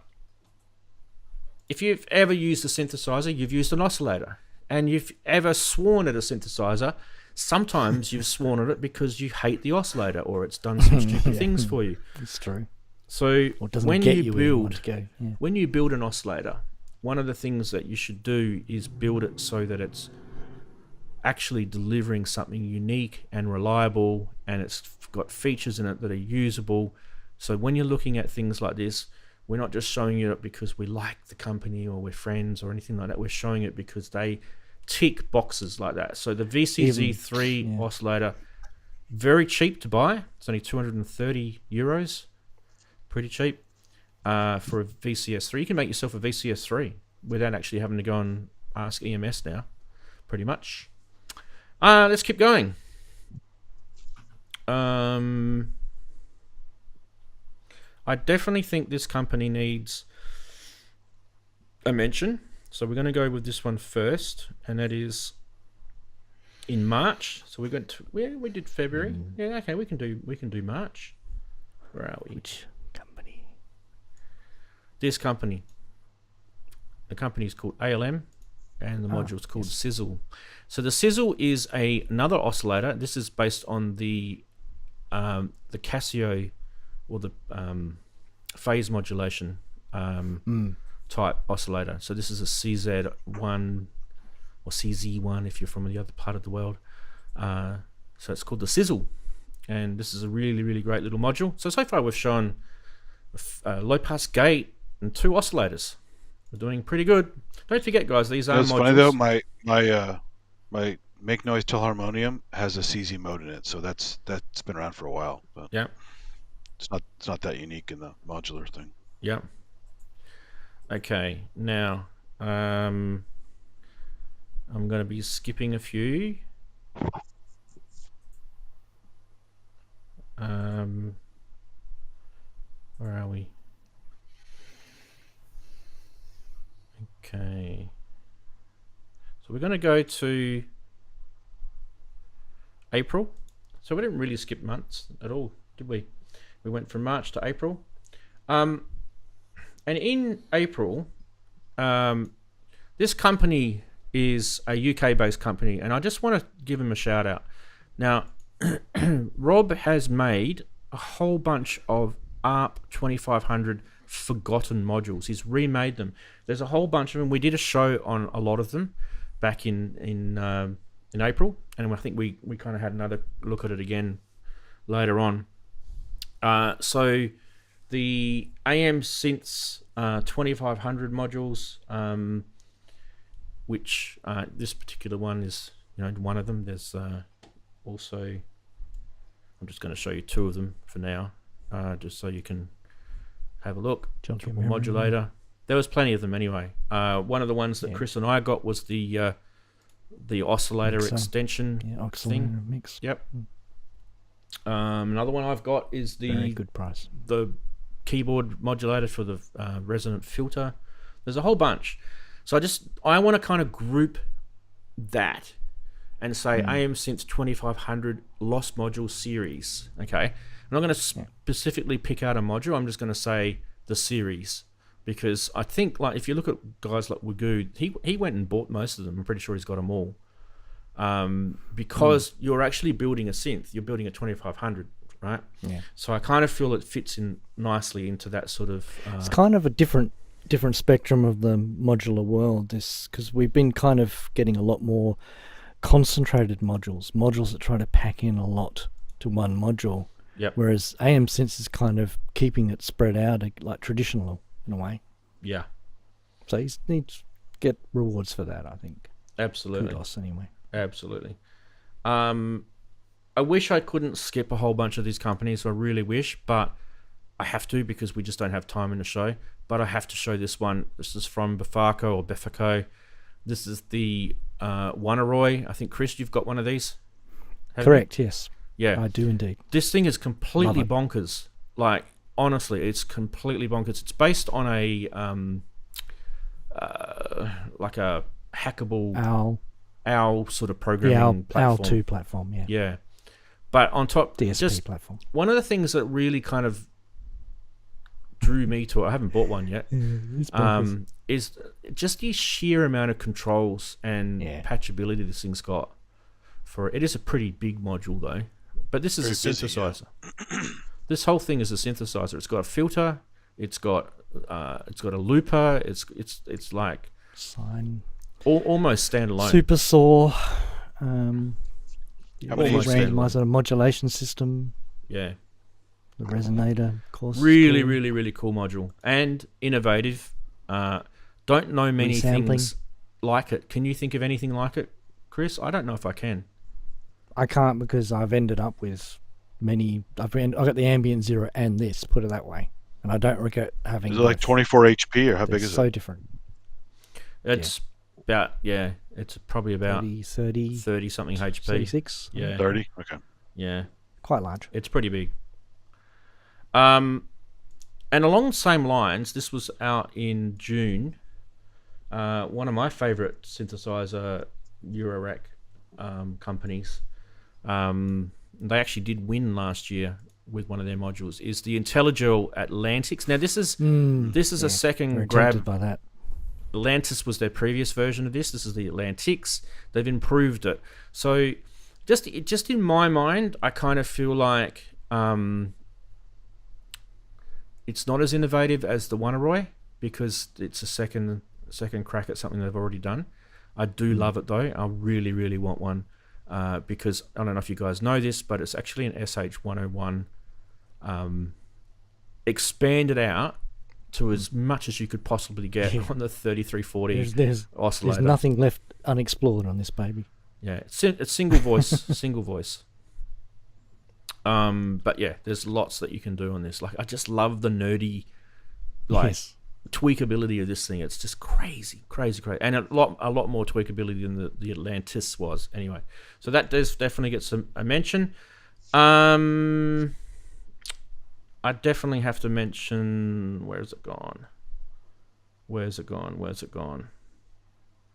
Oh, come on. There it is. So it's August. So we just did one June. We're going to skip July, and we're going to go to August. And yeah, I think this was actually quite interesting for a lot of reasons. I think it was daring what they did by Behringer. This is a Eurorack module. This is a sequencer.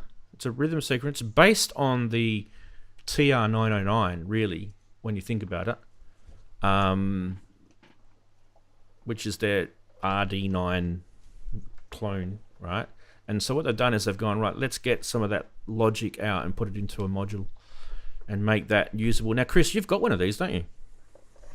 Yes, I do. So what do you think of that? Let's just go full screen on you for a sec. What do you think of that? It hasn't been fully explored enough for me to really have a great opinion of it yet. But I have done sort of like the very nerdy finding out exactly what the voltage is coming out of the trigger and how long they are. And it seems like they've really thought about it. I like the fact that you have this channel here, which is like a CV channel. So you can kind of do motion sequencing. One channel, motion sequencing. But you can modulate something like a hi-hat, frequency or something while you're actually triggering all the modules. It's got a crap ton of triggers. That's what's pretty cool about it.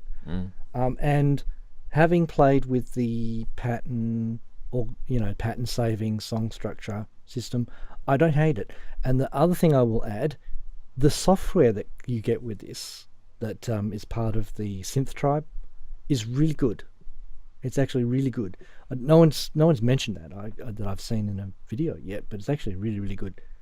So I quite like that aspect of it because I really like being able to extract stuff and move patterns around and put them in the order I want. So yeah, Awesome. I'm impressed with it. Yeah.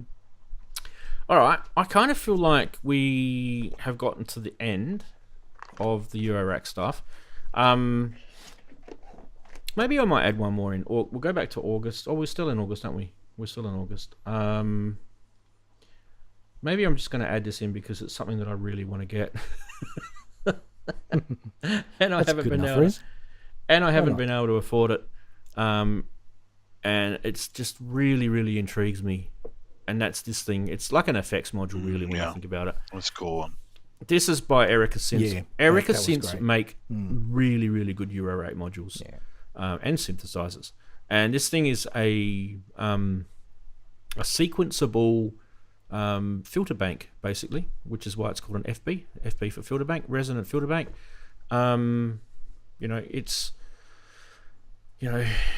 kind of like you could use it like a formant thing. You could use it like a Sherman thing. It's just really, really interesting.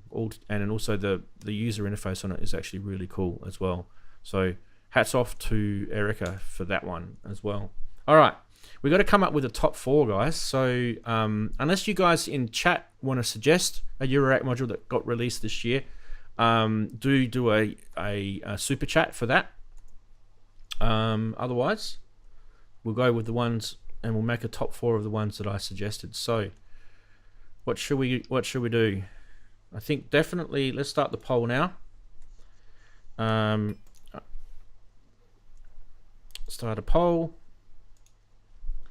Best Eurorack module 2024. We're going to go with the Befaco Oneiroi. Definitely the Befaco Oneiroi is going to go in there. What else do you guys think should go in there? I'm quite on the Erica Synths filter bank. Yeah. I don't know if that's filter just bank is basically nice, because it'd come in handy for people even not in Eurorack land. Yeah. Yeah. Erica. I suppose it all will Universal, be isn't in it? a way. Yeah. Hey, Rance, did that Kind of. orbital modular thing come out this year? Look like a little planetary orbital thing. Was that this year? Yes. Yes, but I That's don't think pretty they cool, ever got. actually. I don't think it Quite ever got released. experimental. Yeah. Yeah. I got released. I think, Yes. Well, some sort of. I've got it. I think in it's here. only DIY kit or something. Yeah. Yeah. Anyway. What did I show? I showed the DXG by Make Noise. I showed The VCZ3. VC7. Yeah, let's put them in there. I think they need to go there. The Behringer. Feedback modules VCZ3 A and B. And we'll put one more in. Behringer RS9 maybe? Or should we go with the AM Synths 2500 Lost Modules? I'm going to go with the AM kind Synths. of leaning towards those, yeah. Let's go with the AM Synths. There you go, guys. There's your poll. Start your votes for your Eurorack module of the year. We've got Befaco Oneiroi, or Oneiroi. Befaco. We have This the probably Erica pronounced that Synths way. Resonant FB. We've got the AM Synths Lost Modules, and we've got the feedback modules VCZ3, which is the VCS3 clone. These, yeah, very delicious. These things. Delicious and traditional. That's getting sampled. Just remember to. So someone made a quote one time. They said something is ear delicious. I've actually heard somebody say that. One of the things that kind of I love about some of the Eurorack journeys is that, like, the Befaco Oneiroi is digital, so you don't get problems with tuning and floating oscillators and stuff like that with it. It's digital, so and you can make the oscillators float in it too if you want, with the way the tuning works on it. Well, this is going to be an interesting vote. So far, the Befaco's in front. We've got 20 votes in. See if we can get to 30 votes, please, people in the chat. Let's give some resonance a bit of a nice happy. I definitely think some of the others could have got in there. Like IntelliGel definitely could have gone in there again. They did a really good job this year with some of their stuff. I didn't want to put the Disting in there, only because I just think all it is just it's an EX. It's just an upgrade. It's an EXXX. The Make Noise stuff could have got in there. I think the Make Noise could have got in. I think the Behringer could have got in there. But I feel like I'm comfortable with these 4. I feel like they're good. It's a good little spread. You've got a filter, you've got a huge synth voice, and you've got a whole series of modules that we really can't split. We just have to call it something. And Rob from AM Synths, he deserves a bit of a pat on the back for the amount of work that guy's done. We're up to 24 votes, so if we can get 6 more votes, that'd be good. We're just going to keep it going until we can get to 30 votes, because I kind of feel 30 is a good sample to get a result. Get that filtering going on and things. Well, let me tell you guys, out of the 4 things, I've only got 2 things in that list. So there's 2 things that I would love to get in that list, but I haven't. But anyway, looks like so far the Befaco is going to win it. I'm sure they'll love that too. So we've got 25 votes, 5 more votes, people. Come on, we got to keep it going. Let's go to the full chat room. Get your votes in, people.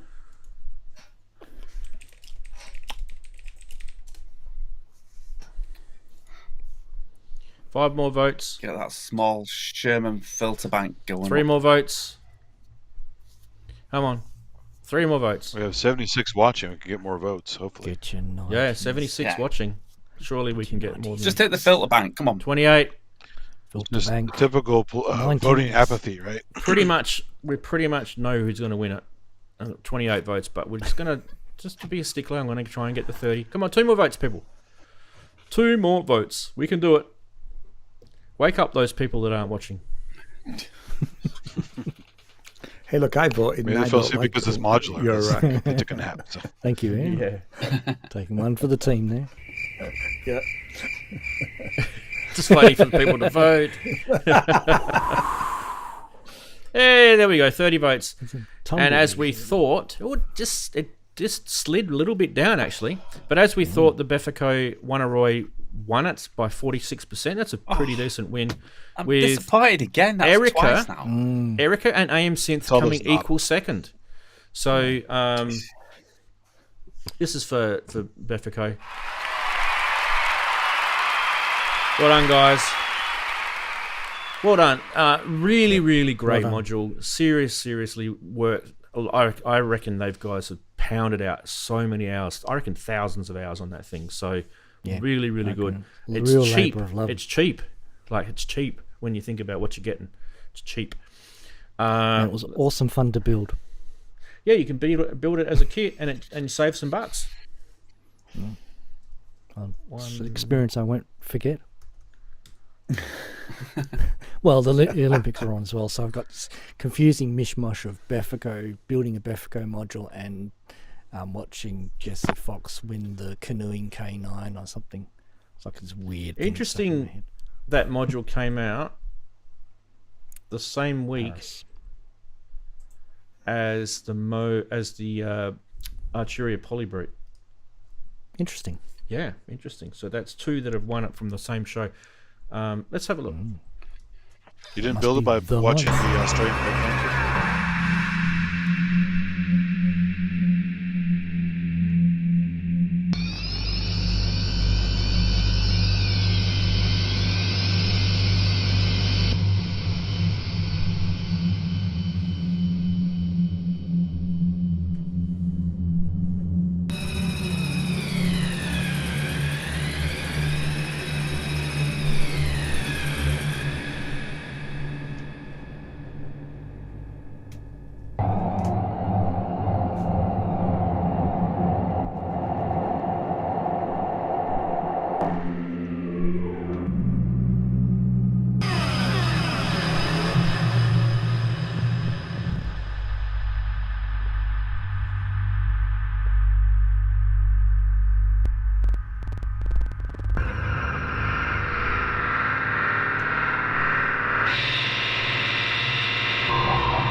What are you doing, Chris?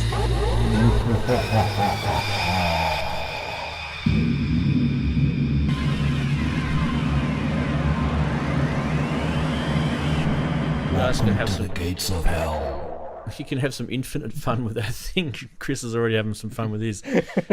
It's pretty cool, isn't it? Yeah. So, how much was the kit, Chris? I mean, the kit you save a few bucks, don't you? I knew someone would ask me this question months ago. It's all right. I'll find out. I saw I got the link here. That's why I've got the Synth Geekery 251 episode. Let's have a look. It doesn't have passes on this, does it? Buy as a DIY kit. There we go. It is 200 and... Where are we? 332 euros as a kit. They're saying it's medium grade assembly knowledge required. It was a bit... Is there any not for the faint-hearted, I would say. Any SMC? It could be a bit old. No SMT, but there are couple of fiddly like switches to go in between other things. So if you're a bit wobbly with the soldering iron, that could cause a problem. And if you make a, be very careful, because if you make a mistake, it might be really hard to undo it. Because you know how difficult sometimes unsoldering things that are on top of other things are. I don't know. It doesn't look too hard to me. It's just like, need to have frequent breaks. That's pretty much what I did. Yeah. Just had frequent breaks and then it was fine. And if you wanted to buy it assembled for Daren... Don't be in a hurry. This is just for Daren, because Darren's lazy. He likes everything done for him. It's good value. Yes. 484 euros. So you're saving, like, a lot of money. You're saving, like, 150 euros. It was well worth it. Hell yeah. So, Chris, do you still get When you cold say- joints you when say you're doing saving, it, or right? is it always You say saving. perfect? Cold joints? No, I don't do cold joints. You don't get any Hang cold on. joints? I want this one. Sorry, Ian. No, cold joints All right, don't worry. aren't... Oh, sorry. Is that me, is it? Oh, Yeah. Quick, run in. Sorry. My apologies. Now it's brought up the help page, because the F1 key, of course, does 10 things in 10 different programs. Yes. No, I was just going to say cold solder joints. Yeah, no, I don't really get cold solder joints because of once you've got the soldering technique and your temperature's dialed in, you don't tend to get those kind of problems. If you get those two things right, Yeah, it doesn't seem had to be an issue. iron as part of the problem. Definitely have a I think if you... definitely have a soldering line that you can adjust the temperature on. Don't get one absolutely. that you just plug into the wall and it's No, like those one dial-ins are temperature. good, yeah. And I can't really speak for using lead-free solder because I'm an evil person and use leaded solder, so works really, really nicely compared to. Got a little fume It's extractor always there, been. haven't you? I always thought it actually, it's not lead leaded that comes solder's off the better. fumes. That's a myth, actually. It's No, but actually you've got a The fume rosin, extraction, right? don't you? The flux. It's off the Raise floor. that Pass. flux, right? Okay, he's breathing in the flux. Yeah. Yeah. If you ever wonder what's happened to Chris, he's sucked in too Gee, many you fluxes. can't tell, can you? That's where my best ideas come from. All right, last category, as I did promise, we are going to have one more category. I don't know if we need to go into voting for this. I can if you want. I kind of wanted to just pile it all into sort of like maybe other category other. I'm not sure. Things like MIDI controllers and mixers and FX boxes could probably go into this. And there's quite a few Voting for this interesting... one. The Corda. This thing's amazing. Yeah? I'm voting for this one. Yeah. This is amazing. Well, definitely Ian's got one. That's for sure. That's the Zoom Livetrack 6. L6. Yeah. L6, yeah. So let's see if we can find the photo of that so we can get it up a bit better. When did that come out? That was, where are we? It was, we talked about it. March, wasn't it? No, Summer. not March. It was early, but then it came out. September. Yeah, I managed to September. pick them up fairly early when they were actually shipped. Thank you, Tillman. No, I'm lying to you. Gear for Music. I bought it from Gear for Music. Actually, I lied. I'm voting for this controller right here. This is my favorite controller. Yeah, that's the one. Yeah. So that's one that I definitely think needs to get a vote for. A Zoom Livetrack L6. If you guys can't remember that, we checked that out on Synth Geekery episode number 263 in September, and we did get a lot of feedback from people about it when we showed it. In fact, I think I was actually one of the first shows to show it. It is a battery-powered mixer with a audio interface in it, and it's got 2 mic phantom power inputs. It's a tiny little thing. It's about similar size to one of the little Roland Ira portable things. It's very similar. Battery powered, as I said before. But one of the cool features of it is that it actually has the built-in 32-bit clipping headroom on it. So you can't 32-bit float. Yeah. You literally can't. Yeah. I mean, it's battery mains. I mean, I've put batteries in it now, but I've been using it on mains. Yeah, it's fantastic. My only criticism of it is that if you want to use the aux send, you have to give up a channel, so you can't route your effects unless you put them into a channel, which is slightly so it'd be probably better to take the aux out to a effect to a synth or something like that, and then bring it back in. That would be my approach, rather than try and use the effects built into it. But it's great. Moving on, I also want to show this thing, which is from Retro Kits. This is the RK008. Oh, yeah, that's cool. There's a couple of different versions of this thing. There's the one new version that came out. He was showing these at Synthfest. So, these are basically remakes of a thing that he's already released, but put it in more of a useful sort of format and combine it with some other features. So that was definitely pretty cool. That came out during the year. What else have we got? We have got... I actually like the original calculator style one. That was nice. Yeah. I think this was genius to re-release this, and it's by another Zoom product, because a lot of people couldn't get one. That's not the thing I was after. Why the hell does that... Oh yeah, that's the right thing. It's just a bad picture. The Zoom MS70 CDR Plus. The MS70 I've got a CDR. That's all you hear. Is like just about every synth person's dream, right? FX Definitely. pedal. It's great. So they brought this out because they weren't making them anymore. So they are. So that definitely needs to get a mention. It even has its own resonant filter you can sweep if you don't have a filter on something. Yeah, it does indeed. I use it for the FFS thing, one of those videos. Yeah, they're great actually. They're slightly noisy, but it's a pedal, so it's great. You get what you pay for, though. It's $100. So. Yeah, exactly that. Yeah. I mean, it's brilliant for live because you don't notice it. Yeah. Okay, and we're going to go all the way back to January, where we just got a plethora of kind of little gadgets and stuff that came out around then. But what we are going to look at is the Korg NTS3 Chaos Pad Kit. Oh, yeah. Which I definitely think was kind of cool. It meant that you could get a Chaos Pad and hack into what you wanted to use with it. Yeah. So I kind of feel that definitely deserves a...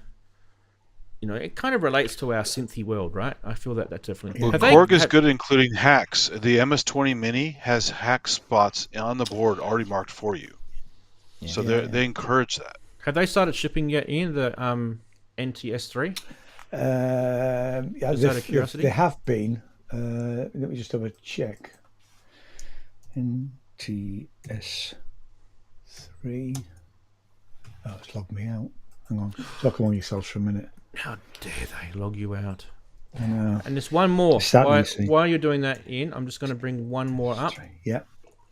And from one of my favourite bunch of guys over in the US, Conductive Labs, they brought out the MRCC 880. This is the small cut down version of the MRCC, which has only got the 8 as opposed to the plethora of the ones in the big one, the rack mount one.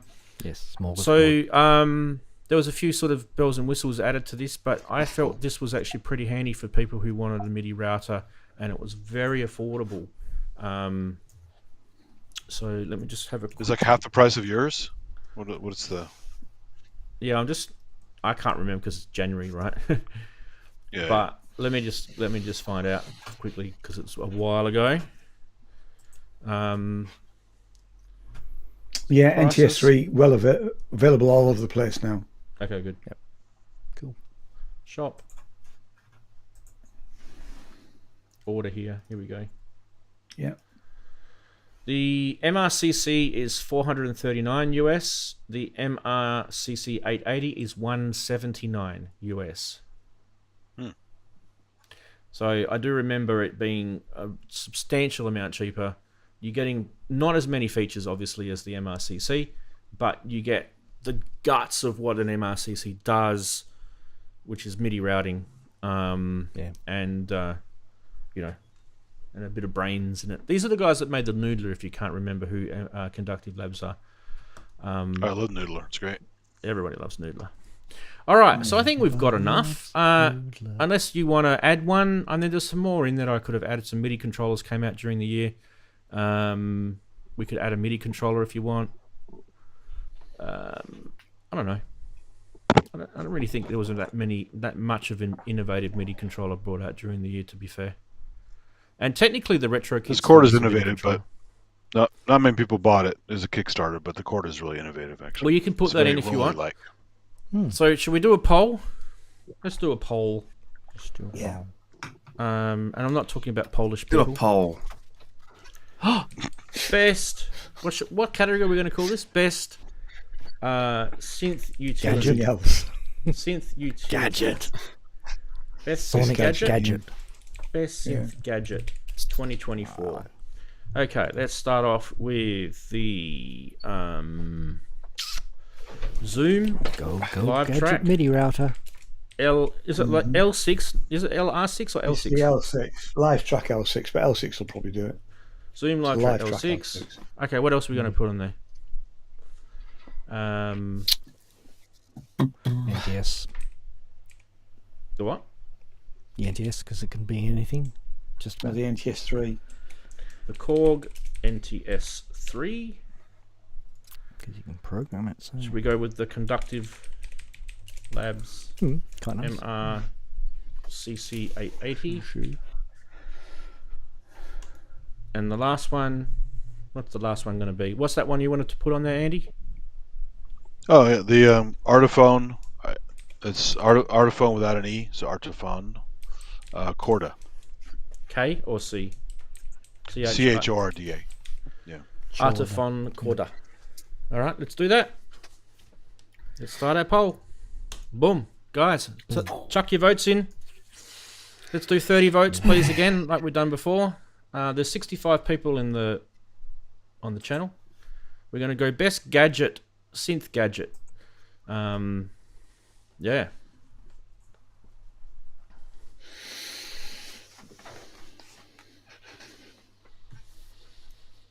Interesting results so far. We've got 10 votes in, so we've got a third of our votes already. More than a third now. About almost half of our votes. And Zoom Livetrack L6 is up there. Yeah, I did a Polyvolver video where I controlled it with the Corda. It's really fun. Darren, are you voting for something that... Are you just like one of these people that just likes to vote for the underdog, don't you? I mean, you're probably going for Southampton right now, aren't you? In the Premier League. Oh, no, I'm going for someone who's not even in the Premier League. That's how out there I'm going. Oh dear. We've got 24 votes. 6 more votes, please. We can squeeze 6 more votes out of you guys. I mean, it's probably going to be the L6. I think the Zoom's truly. What do you think I went for, actually, Rance? What do I think? What? I think you went for the L6. What do you think I went for? That's what I think. I think you went for the L6.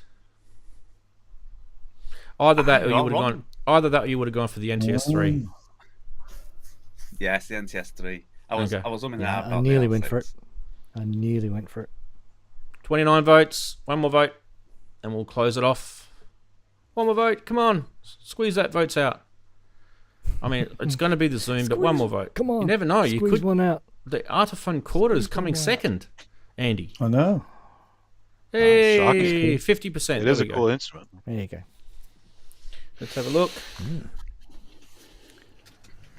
Votes are in. Zoom Livetrack L6. Well done, Zoom. Let's give them a cheer. Yay. Best synth gadget for 2024. I mean, it's a mixer. It technically isn't a gadget, but we'll put it under that category.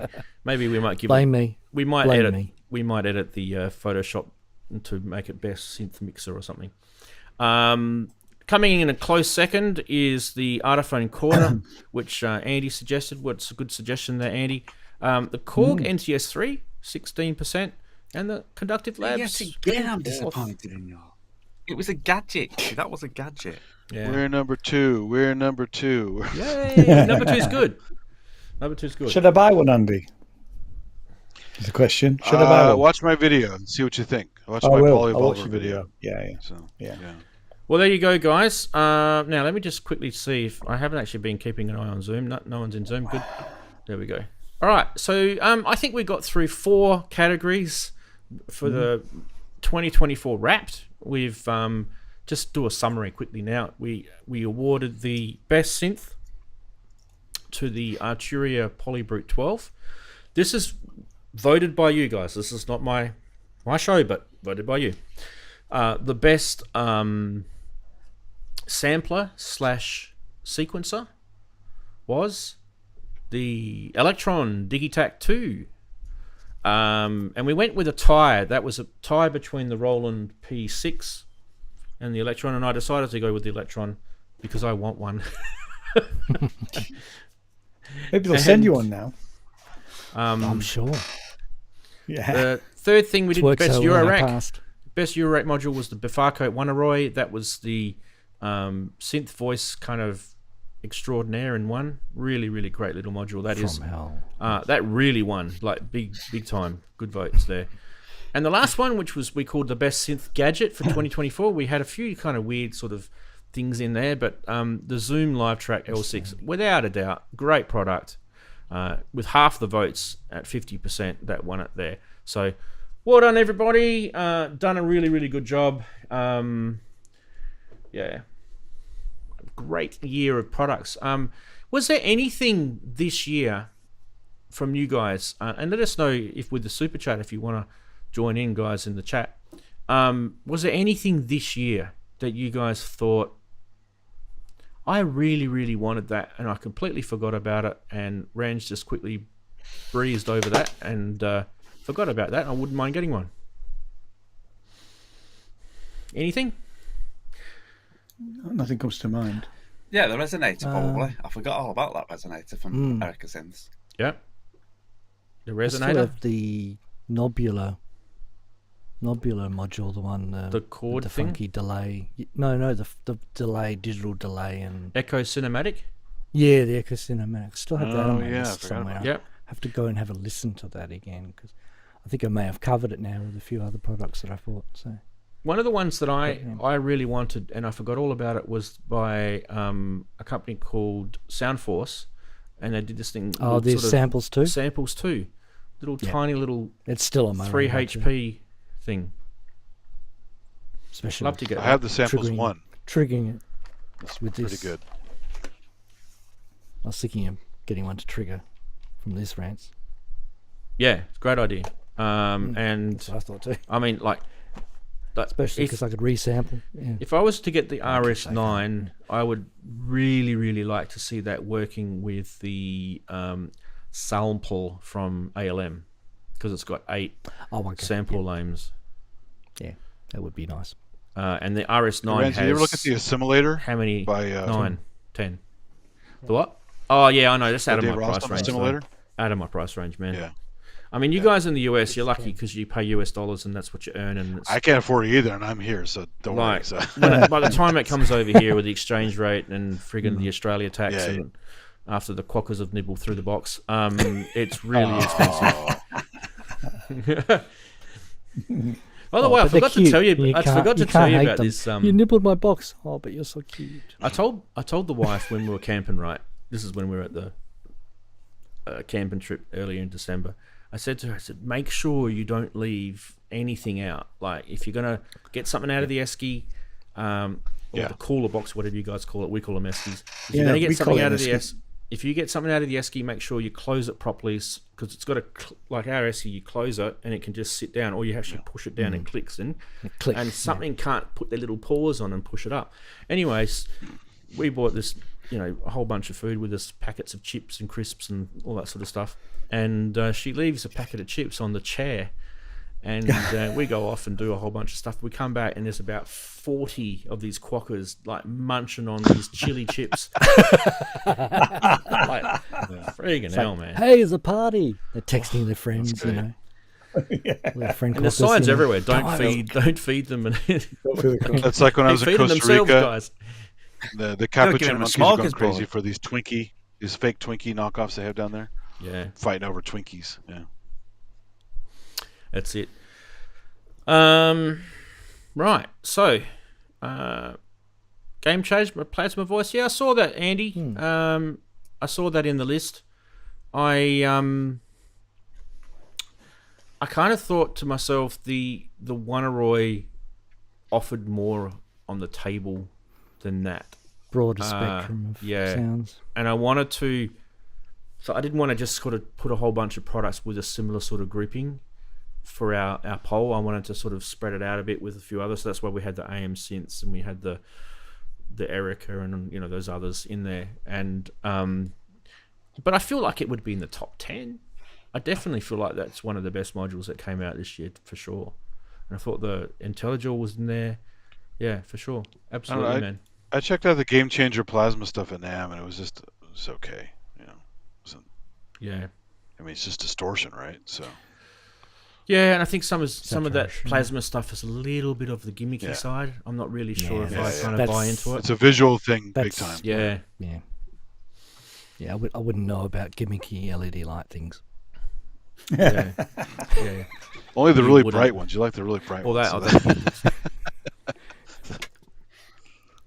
Yeah.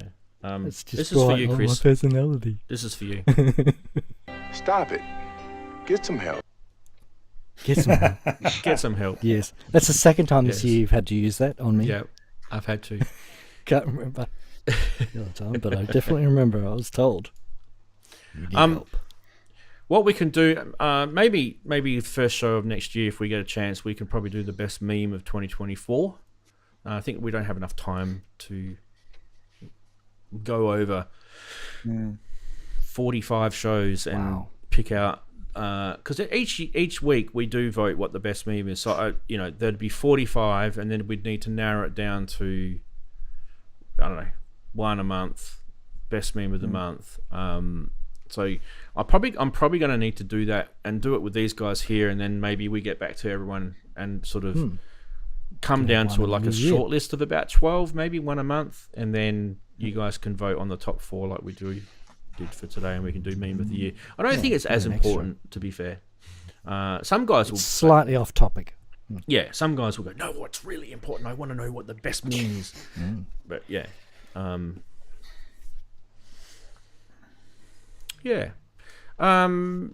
of those prized products, I mean, I think I would love to have a Polybrute 12.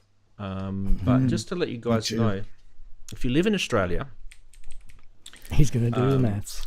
If you live in Australia, and I just want to mention one thing: you live in Australia, right? Let's say you work an average wage in this country. An average wage, what did they say the average wage in this country is now, Chris? It's about 40k or something, 40,000 k or something. Something like that. Which is pretty crap, right? It's not going to, you'd struggle. You'd struggle with it. It's hard to live on that. So let's say it's $40,000 a year, the average wage. Actually, let's find out what the average wage in Australia is. Australian Google will tell you. AI average will tell you. wage 2024. Let's see what it says. 89,000. There we go. 89,000. So it's a bit more than what I thought. It has gone up, yeah. It has. Interesting. Yeah, inflation. So $89,000 a year is what the average wage is in this country.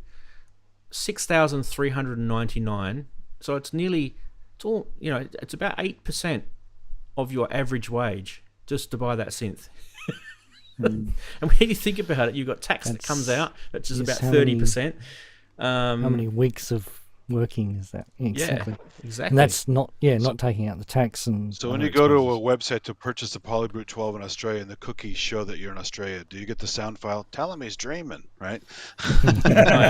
No, Rant has to do it himself. Yeah, right. Yeah. Well, there's probably few enough people buying it in Australia for Rants to do that for each one.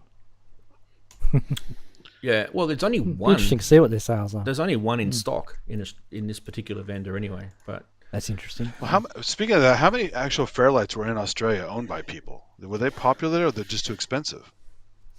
Well, you know Chris, the guy from LA, the Scottish guy from LA that went over and built a Fairlight from something else that was Fairlight owned, but not a Fairlight itself, not a CMI anyway. He actually flew to Australia and he met up with a bunch of the two guys. Like he met up with Peter Vogel, he met up with the other guys, some of the original people, some of the engineers that worked on the original Fairlight stuff, and he took a key bed back from Australia to LA. It would have cost him a fair bit in postage. I think he got a few other bits and pieces, parts wise and stuff. But one of the comments he made was that there wasn't a lot of stuff here. Obviously, Peter's got stuff, right, in his own collection. And Peter actually did give up some things of his own to give to Chris, which was really, really nice of him. Wow, that's nice. But, yeah. Yeah, it's all gone OS. Even if there was a lot here at some point, it really depleted during the 90s, I would have said, when everyone was getting rid of stuff and it was starting to get a bit more affordable to ship it out. The thing is, I wouldn't be surprised if some of these Fairlights were put into what do you call it? Like sent to the rubbish dump. Oh, okay, yeah. Yeah. You reckon landfill? Landfill. That's the word I'm looking for. I wouldn't be surprised if they're sitting underneath a whole pile of rubbish with layers of years and years and years of rubbish on top of it in landfill. And the only reason why I say that is because in Australia there were plenty of Fairlights around in the 80s, because I went to my mum went to art school, a university in Adelaide. There were a lot of schools had them, yeah. And they had a Fairlight, and the professor that was in charge of that particular department didn't know how to use it. And he said to me, I never forget these words, he said to me, "You look like a bright young man who knows how to use computers. See if you can get this thing to work." It literally, I was sitting in front of a Fairlight. I never picked up a light pen in my life. And so Rob's just said there was only a few hundred in total, and most were shipped to the US and UK. Yeah, that so makes sense. You're right about that. That makes sense about the not that many in Australia. There would be a few still lying around. I know a couple of guys who have got them. Notable ones, yeah. There's someone who's a friend of mine on my Facebook that's got one, and they actually are based in Adelaide. But that has nothing to do with Fairlight, because Fairlights were based in, the company themselves were based in Sydney. And which is where Peter lives. But I mean, if you guys want to know the history, Rob's a better person to talk to about it, because he actually is a Fairlight owner, and he knows Mr. more UK about it. Fairlight, isn't he? Yeah, that's right. So, hit him up for it. Yeah, Ivor Davies from Icehouse, he still has his. Yeah. I actually, I had a chat to Ivor Davies years ago, and you probably won't even remember. Ivor Davies is like, a rock god here. I remember. I made some. I like Icehouse. Yeah. I made some MIDI covers of some of his songs, and this is back in the early 90s. I made some MIDI covers of his songs, and he wrote to me in a letter. I've still got the letter somewhere in a box, where he said that obviously I didn't get permission from him to do this. So there was a little bit of a slap in the letter, but he said to me that I did an extremely good job, and would I send them to him on a floppy disk? And I sent him a little 1.44 meg, 3.5 inch floppy in the mail. So at one point, I gave Ivor Davies a whole bunch of MIDI files that I'd written that, probably would have helped him at some stage, because maybe he didn't have MIDI of everything that he'd written, Maybe, he was helpful in recovering some lost stuff for a live set or something like that. Yeah.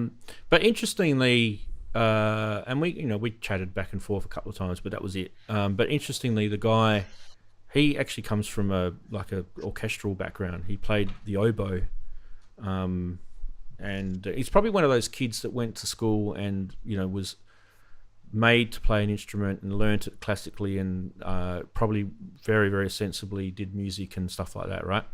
But if you actually look at a lot of the early days of his career, when he used to fight the Fairlight, I felt he used it in a fairly orchestral way, which made it made the rocky synth pop songs of Icehouse sound quite, kind of dreamy in a way, right?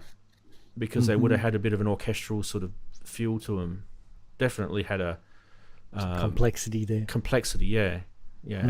It kind of makes sense, right? When I'm being a father of a kid who does two kids who have done music through their schools, and knowing what they have to put up with, compared to myself when I was a kid. These days, I'm talking about what you have to put up with as a kid these days. It's very competitive music at school. Like you go through it as a kid. You have to do your lessons, and then you have to do your exams, and then you have to perform doing recitals, and then you have to perform in orchestras and bands and all that sort of options and choirs and stuff like that. And I'm kind of sort of being very general here, but like when you think about all the stuff that you have to do, and at the end of the year you get a report from your music teacher, and if my son, for example, is in about to start 5th grade, he has violin and piano, so he has 2 reports, plus he also does the subject music as well, which is part of his curriculum. So he gets a music report, and he gets a violin report, and he gets a piano report.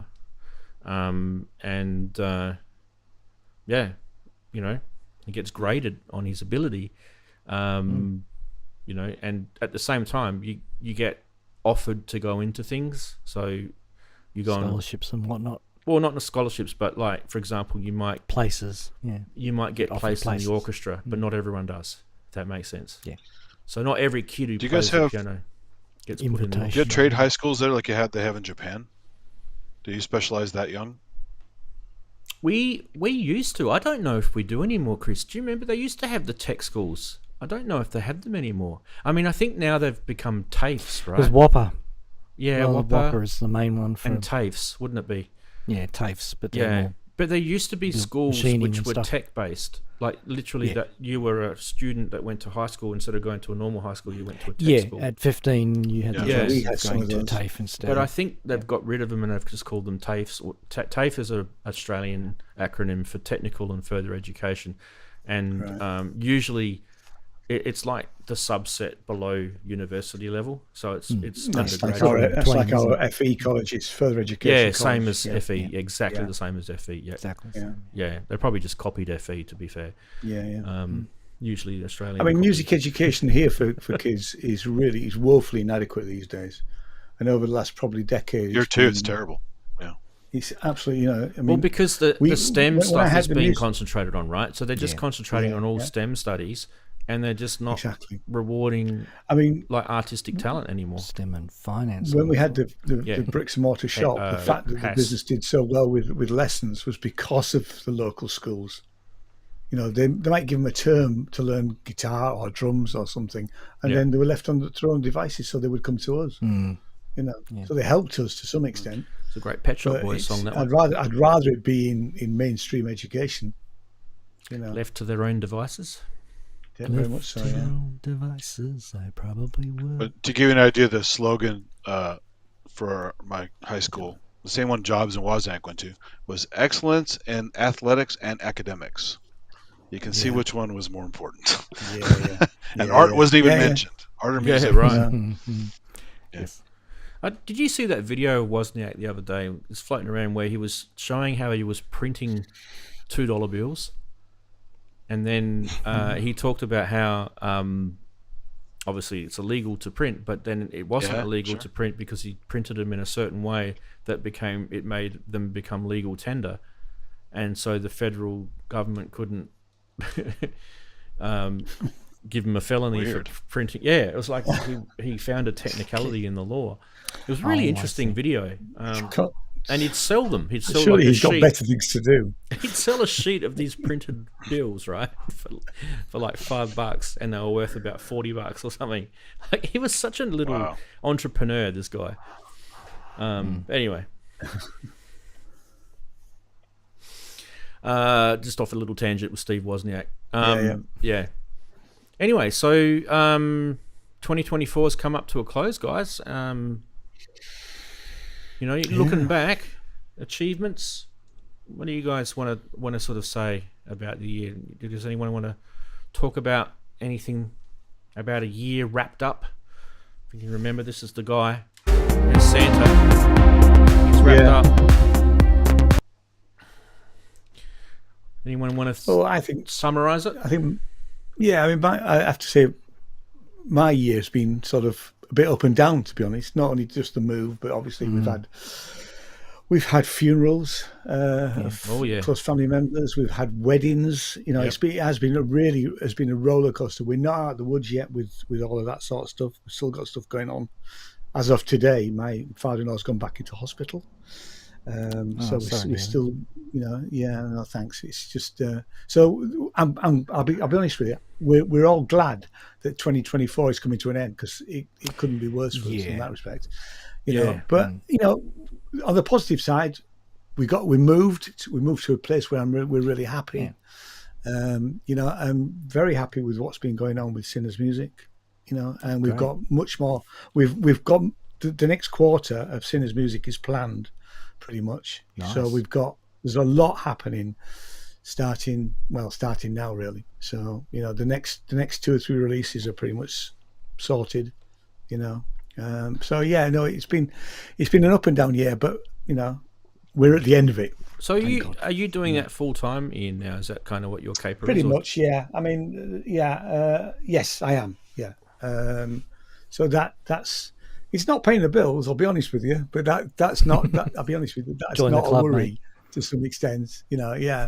As a limited company, it has to make enough to not. Well, basically, think of it as like a not for profit.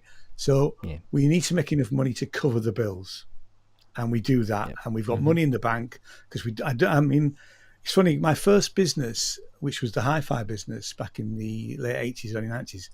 I remortgaged my house to keep the business afloat, which was a stupid thing to do. And I learned, and I said, we'll never do that. And when Sinners Music was started, we did it with one fixed loan to buy the actual shop business, which was paid off in 18 months. And we've never had any debt on the business. So if we haven't got money, we don't spend it. Yeah, that's a good way to be. So you don't want to create yourself liabilities. So that's the way I've always run the business. Really, I don't take a salary. Neither does Jason. Neither of us take a salary. We're not doing it for the money. We're doing it because we want to help people get their music out there, but we want to keep it going. Really. So yeah. So no, this it is. We're doing it for love, we'll say. Yeah. Well said. It's definitely agree with you about the deaths. This year I had my dad died this year. Yeah. And a few other people that we know well close to us have passed. It's been a shitty year, so I'm looking forward to a year where maybe we can have some more positive celebrations. I agree. I don't mind having a celebration of someone's life. I don't. It doesn't make me too sad, but it's just can be a little downer. You know, do you know what I mean? Like, you know, you you're When flowing you from still one miss, loss to another to another. you know. Yeah. When you want to say, I want to say something, you want to tell them something, Yeah. and you remember that they're not there. And me and Jen are doing that all the time with her mum, and my mum to some extent. But you know, I'll be honest with you, we were closer to Jane's mum, both of us, than we were to my mum. But you know, and it is quite difficult to, you know, something will happen and you'll think, oh, I'll never be able to say that to her again, or I'll never be able to tell her that, you know. So it's really tough when people do pass, you know. It is, and you know, but I guess the good part of it is you get to celebrate their life and you know, exactly, throw away all the bad things that you might have had with them, and just think of the good things, which is, you know, in a good way. I guess it's nice. Yeah, I kind of feel like you know, I had a tough year this year, both financially, still am, and so I had to really sort of rein in what I was buying, synth-wise, and you guys know that I used to buy quite a lot of stuff, and can't do that anymore, unfortunately. Still got a massive credit card debt. We need to use what we've got. We do, Darren. That is true. Yeah, that is and true. we need to get rid of things that we aren't using. We can't just kind of and I'm doing hoard. that. I've got to work on get rid that. of things. That's the thing.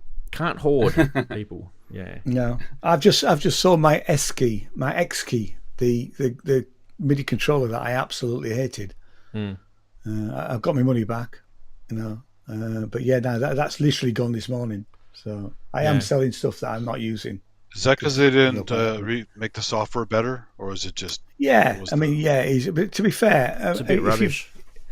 It's a bit rubbish when you've got an instrument. I'll be honest with you, because you know, it's very. I mean, if you've only got £200 or £300, then maybe it's, well. Actually, there are other things around now that are probably just better for, you know, as an MPE controller. But if you can get an instrument or a Rolly or something else that's better for MPE, do it, because that isn't it, you know. And yeah, the software hasn't. The improvements they made to software were minimal. And I there were gave promises it they didn't keep, right? They made. I mean, their first thing was there's still no iPad app, so you have to use a laptop with it, you know. So I give them a year, you know, and it didn't work out. So it's moved it on, really. You got squeezed by the X-Squiz, right? So I did, definitely, yeah. And I got squeezed by the bloody import duty again. Yeah. You know. Yeah, that I've told you guys about sorry, not the 2600. What do you call it? The bloody hell, what's the name of that company? The sampler thing that I bought from Brad. Isla Instruments. Isla Instruments, yeah. Yeah. Like I got stung so badly on import duty and other taxes on that thing, and never again. I will never ever buy a product. Lesson learned. Yeah, and the thing that annoyed me the most was that, fair enough, you know, asking someone to kind of do something technically illegal, but I just asked him, you know, can you split the invoice? Can you? Is there anything you can do? No, wasn't interested in it. So, it kind of doing the S2400. Yeah. It just I need to use mine more. It's still kind of annoys me box. because when you think about it, those duties, the whole point of those import duties are they're built by countries to encourage local manufacture. That's why that's the whole purpose of it. It's like, well, you're buying something overseas, so we're gonna punish you for buying something overseas. Well, okay, let's look at Australia, for example. We don't make one single car here in this country. We closed them all. Our governments closed them all down, and they probably had good reason to do it, but they did. And the fact is, they did. And I think a few of them have tried to start over the years since, and they weren't given any sort of help from the government or anything like that. It's the same thing happened here, but we've still got them, but they're all owned by foreign companies. Yeah. Well, we had the same thing. All the car manufacturers that were here were owned by foreign countries, or foreign companies, I should say. And the thing is, our governments were pouring millions of dollars into those companies just to keep them here. Still are, yeah.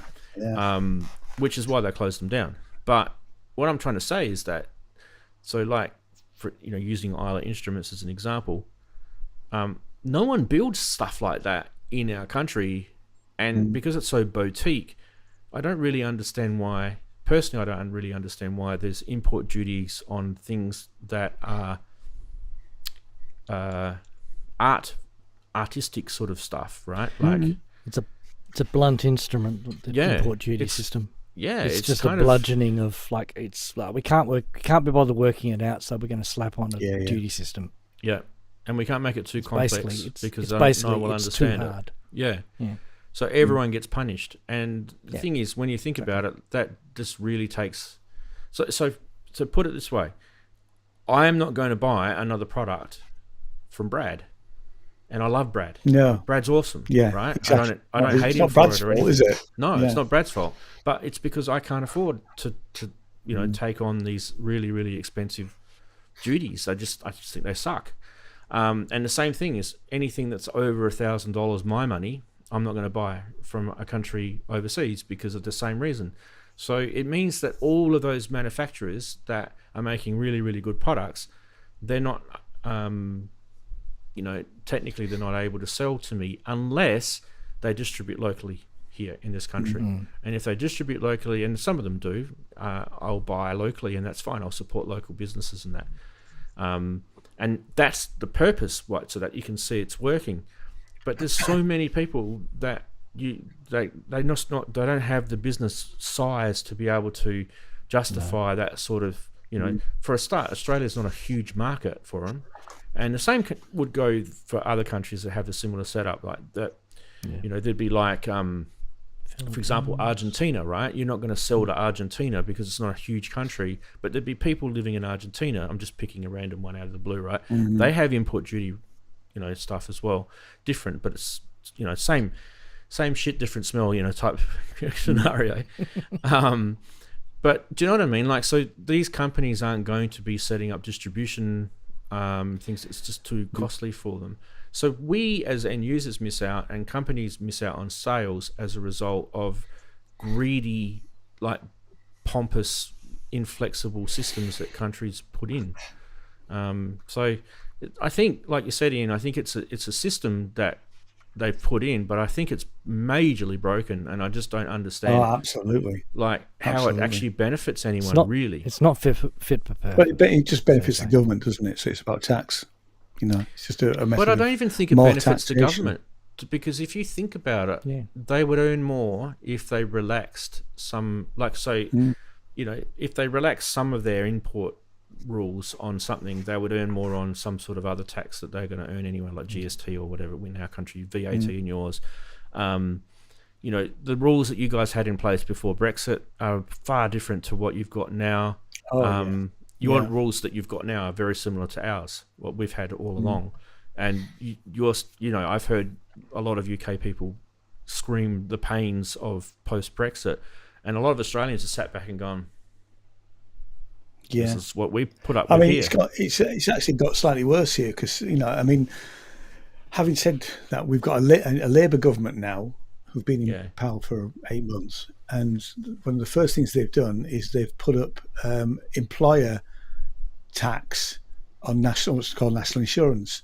What that means is that, if there's a small business going to employ, an extra member of staff, they now have to think about it again because they can't afford to do that. In fact, I went to a meeting at the local venue, gig venue. It turns over 1.3 million. So it's a reasonable sized venue. They employ, I think, 30 people. They were saying at this meeting, it's an open meeting, anybody could go along to it.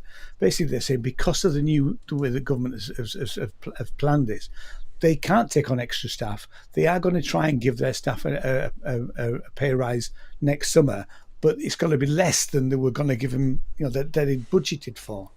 to keep the staff. So, and that'll be happening up and down the country. So it's a massive own goal. Yeah. She boxed herself in. That's why. Absolutely, yeah. And and I'll be nowhere to honest. go. I'm an ex-Labour. I was a member of the Labour Party in the past. So and yes, granted, they are probably better than the last shower we had, but they're making some really big mistakes, I think. I'm always confused. I think your Labour Party is different to our Labour Party. Yeah, it's not a socialist party. It's not really a socialist party. Yeah, because yours is more conservative, isn't it? Your Labour Party is more conservative. It's more middle ground. I mean, the only way they get voted is by going for centre ground. Is it lefty? Which is the way is it still leftist, rather than being really lefty. In fact, Keir Starmer, our Prime Minister, is trying to eradicate the left completely of the Labour Party. So, I probably wouldn't be invited back in as being a bit of a lefty. So what's the other party called? The one that's Conservatives. So Conservative Party. So they're right wing though, aren't they? They're purely right wing, right? Yeah, they are. Or centre right. Centre right would be the better way. Yes, yeah, they're centre right. Yeah. Oh, there's certainly Boris Johnson's government and the number of prime ministers we had over the the last few years. They've all been quite right wing. Much more so than centre. But I mean, it's just it's politics, isn't it? So Hey, Ranzee, speaking of Australian costs, I looked at something on Reverb the other day from Australia, and the shipping was outrageous. Yeah, it's stupid. Yeah, it's nuts. And notwithstanding, didn't go near politics then. Yeah, and we know what your country's going to be like in a few months, Sandy. And we do commiserate. Yeah, good luck. Yeah. I mean, I don't really sort of buy in too much to the philosophical politics stuff, to be fair, because I kind of feel like most people, in their core, if they were being completely honest, they would swing in a political sense on a daily basis anyway. Their beliefs, unless they were there's not going to be many people that would be purely like one way with everything and just be completely blindly everything. Yeah. Except for one group in particular in this country, the Trumpies. Very consistent. I still think that. Because he's a man of the people, apparently, isn't he? It's a cult. They're totally consistent. It's exactly. Oh yeah, definitely. Is that MAGA. Coming down the road, we've got a guy called Farage here, who has just got into our party, but his party have been given him £100 million by what's his face, Trump's right hand man. Elon, yeah, they've not got it yet, though, have they? Because it's coming, though, isn't it? Yeah, the government are going to supposedly trying to work away where they can. Yeah. So the next election we have could be interesting. Because they already eat into the Conservative vote big time, And he's high on the social media, so exactly, yeah. I mean, how fascist was Boris? Was he fascist, or was he more? He was just the thing about Boris. I've read a couple of books about Boris Johnson, one of them edited by my son, but Boris Johnson was very, very good at media manipulation, a bit like Trump, really. So all the hair, if you see the hair, that's all an act. Image control. And the bumbling fool is a bit of an act, but he's Captain Chaos to some extent. When he was Prime Minister, he wants to be liked. So he would do things for that you considered to be popular rather than do the hard decisions. I kind of thought with that chaos about him, I kind of thought he was knocking on the door of fascism a bit, with some of his chaotic stuff. But he was probably more neo-conservative than anything. Because he did swing a bit, didn't he? He did upset quite. I mean, because he had this guy, his chief of staff, who really upset a lot of the MPs, his own MPs. So a lot of his own party were not particularly happy. But with the Conservatives, it always seems to be party first, country second, and it always comes across like that, really. So it's always what's good for the party, really. But that's just my opinion, kids. Other opinions are available. So, but yeah, he was Captain Chaos, but he was about being liked, but he wasn't. He just wasn't a good leader, really. He couldn't make ultimately the record difficult speaks for decisions. itself. No matter what your opinions are, if the person's record is shit, then it's shit, right? So that's really what it comes down to. I think the danger with a lot of this politics these days is people pigeonhole stuff, and some of the pigeonholing can be quite magnetic in terms of they might be doing good in other areas that don't sort of form into that pigeonhole label. Sometimes, you get this term that's been floating around with the Negro Americans who have been calling the woke term, right? And it kind of did come from them, this woke. Well, they coined it in the 20s or whatever, earlier than that. So, and now a lot of other people have adopted it, and it's kind of polluted. This term has been polluted, really. And so they're pigeonholing people as woke, and then now pigeonholing people with leftist views in politics as being woke, which is not really true, because really all it is it's you can be talking about welfare. You could be liberal with welfare, right? It doesn't mean you're right wing. You mean you're left. Nobody's looking. Yeah. Nobody's looking for nuance anymore these days. They're looking for polarity. Well, in a way, something to outrage behind. I hope this is what I hope the younger people, right? Not us. It's probably too late for us. But the younger people, I kind of feel like... No, we're supposed to be going into 2025. I hope there's a point where it kind of falls apart. Do you know what I mean? Like, I hope that... we have cycles, right? It should implode. Cycles, it should implode. It should implode, and I feel like some of these really huge movements that are getting too much voice, too much leeway, too much political vote, I'm hoping that these will fall apart, and the younger generation will start to see the errors of some of their older people's ways and go, we're not going to buy into this crap. We're going to, try and fix it. And then flip to some other extreme. It would be nice. Maybe. It would be nice. Yeah. But there is one big thing there. There's got to be common sense, but that could be a problem. Well, you can't have common sense, not with society, right? No, with politicians. I know.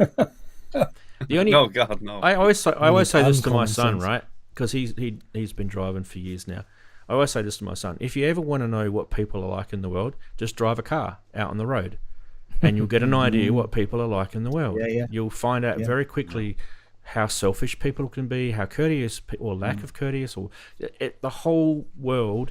They think they're cocooned in their box in their car with their glass around them and their radios on. Yes, you let someone out of a junction, and you can guarantee you'll be going like, that's it, and they don't let on. I'm not ever again letting them out as if you're ever going to meet them again. But but see, at least you guys don't have guns over there. We have guns in cars. That's true. Well, yeah. I mean, well, that's it, man. A friend of mine lives in the US. He was telling me that he was driving home from work like just before Christmas, and it was getting crazy because they had all the Christmas last minute shopping cars everywhere, and some guy pulled a gun on him through the window because he cut him off, and it was just really petty. And it was like, whoa, and he just drove off, this guy, because he was scared, didn't want to get shot. And people shoot people for shit like that. So that's why we don't want guns in our country, because I've actually had my window shot out as I was getting on the freeway 20 years ago. Just randomly shot out. No idea where it came from. I filed a police report, but your window just doesn't spontaneously break. Somebody shot out my side window. No, it doesn't. So. No. Yeah, some kids probably, playing Pot shots, with a rifle, having fun. Yeah, I was shot at with an air rifle as a kid, but that was just an air rifle. It wasn't, It still hurt. I got. It did actually. Those little ball bearing things that they shoot. Yeah. pellets. He managed to shoot my friend in his hand and cut his hand, and it went into my leather jacket. Yeah, so they were pretty accurate. We did try and chase them. We didn't get them. We had this little, like probably about 5 years ago, we had this thing where the younger generation were going out. You know how you have paintball, right? So they had this other type of game where they were doing gel balls, right? Gel. They were like a similar thing to paintball, but gel. Yeah. And but the thing was, the government banned it because people were making these gel guns, and they looked like actual guns. They looked real. They had some too really, realistic. Yeah. So they banned the whole gel thing. I don't know if it's like Australia wide, but it's definitely in our state where I live. And my son was into it because he loves that sort of stuff. And he bought all of his gear, and he'd go out on, this is years ago now, but he'd go out on the weekends with his mates, and they shoot at each other with the gel blood. And it's completely harmless stuff. Like, you get paintball? It's like, do paintball anymore? You can do paintball, but because the paintball guns are a specific look, and they don't look like any weapon. Yeah. They got the canisters and But these the gel balls, the gel balls don't hurt as much as paintball. Is that right? Correct. Or they didn't hurt. Yeah, no. I thought that was something like that. I've never been, but So, but they made them too. So the gun culture, Andy, when paintball. you think about the gun culture in this country, it is completely the opposite to the US. Like they are so anti-guns here. Like, to the point where they were talking about banning. There's a law where you can own guns, right, in Australia. So, for example, say you own land, like farming land, and you use the gun to eradicate vermin on your property. So you can own a gun for that. You get a gun license for that.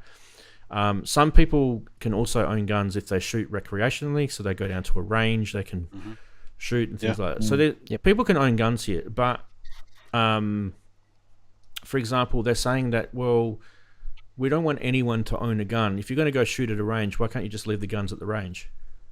That's right. What's the problem with leaving them at the range? They're safer there, right?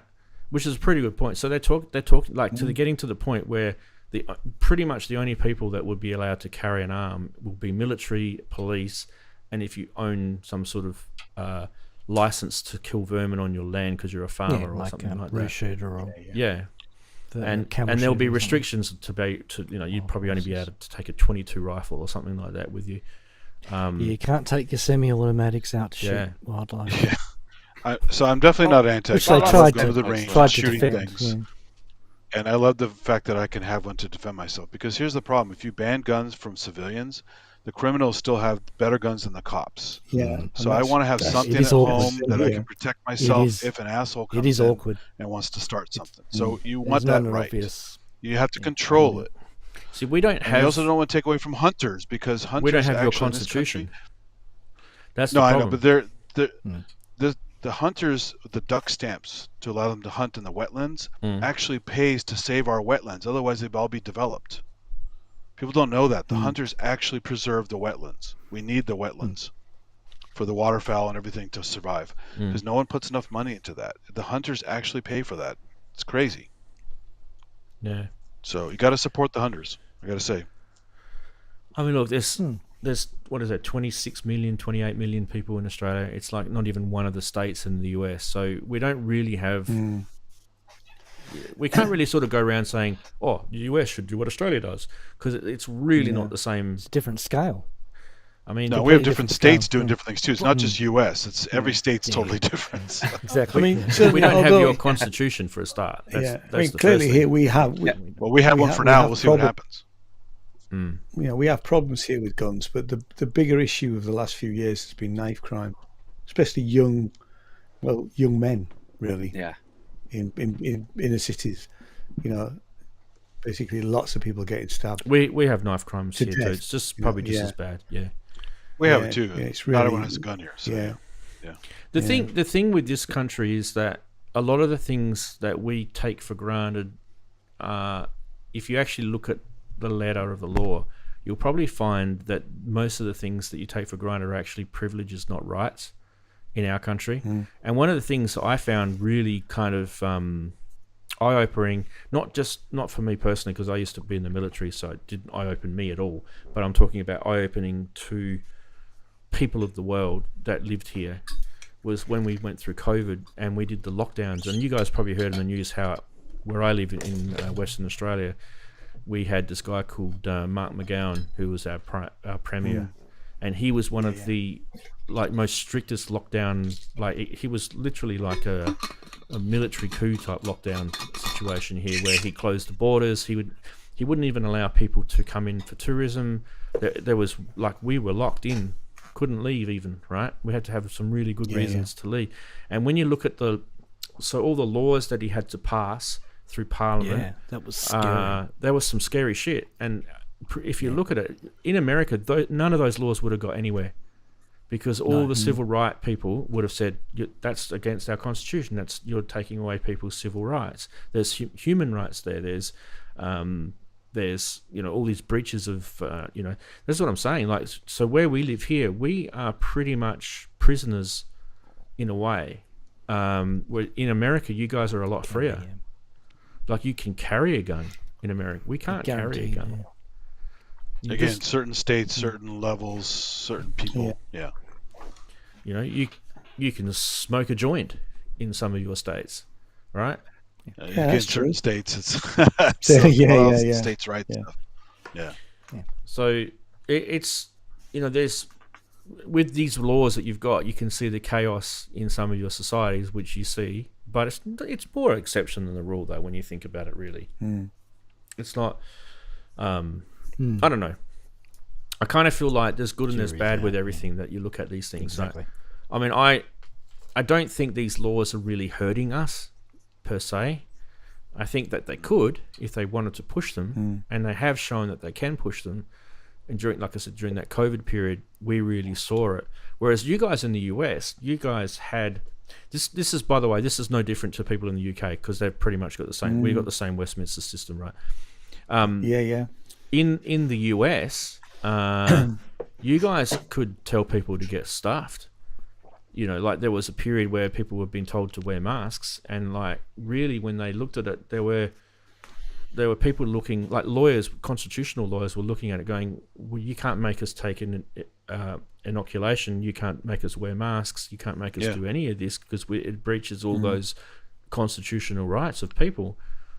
And then there's all these kind of martial laws and emergency. But see, companies have rights to protect themselves, so if they don't want to do it, they could fire you. So that's how they got around it, which was kind of clever, right? And then you know that in Australia there's lawsuits going on right now where people are suing these companies that fired them for not wearing masks or not taking injections. There's massive lawsuits. A lot of nurses were dismissed because they didn't want to, which is that's about the most sort of polarizing example, I think, because you're thinking, don't really want uninoculated nurses dealing with people, but they fired them, so that's a bit different from saying you don't get to work in that area or something. It's pretty extreme. So in a way, you talk about the gun laws, Andy, and you talk about Australia we really have really strict gun laws, but when you think about it, it's almost like a metaphor for some of the other human rights related laws that we have, without actually, you can talk about guns as a topic, how they kill people and stuff like that. But if you strip that away and you just talk about pretty much what Andy just said before, is that I should have the right to protect myself, right? We have that right to a degree here. So if someone walked up my driveway, apparently the letterbox on my property is the property line, right? The council property line. Right. If someone steps into my property, they go past that letterbox property line, I have the right, if I'm threatened, to protect myself and my family, and I can use force. But then proportional force comes this massive, huge grey area lethal force of is litigation. The tricky thing. Yeah. So, I mean, I can't just shoot a guy because why have I got a gun for a start? I can't. See, in Texas, you can. In Texas, is stand your ground and do whatever the hell you want, pretty much. In California, you got to be very careful, because even if you're in the right, you could still be in trouble. Yeah.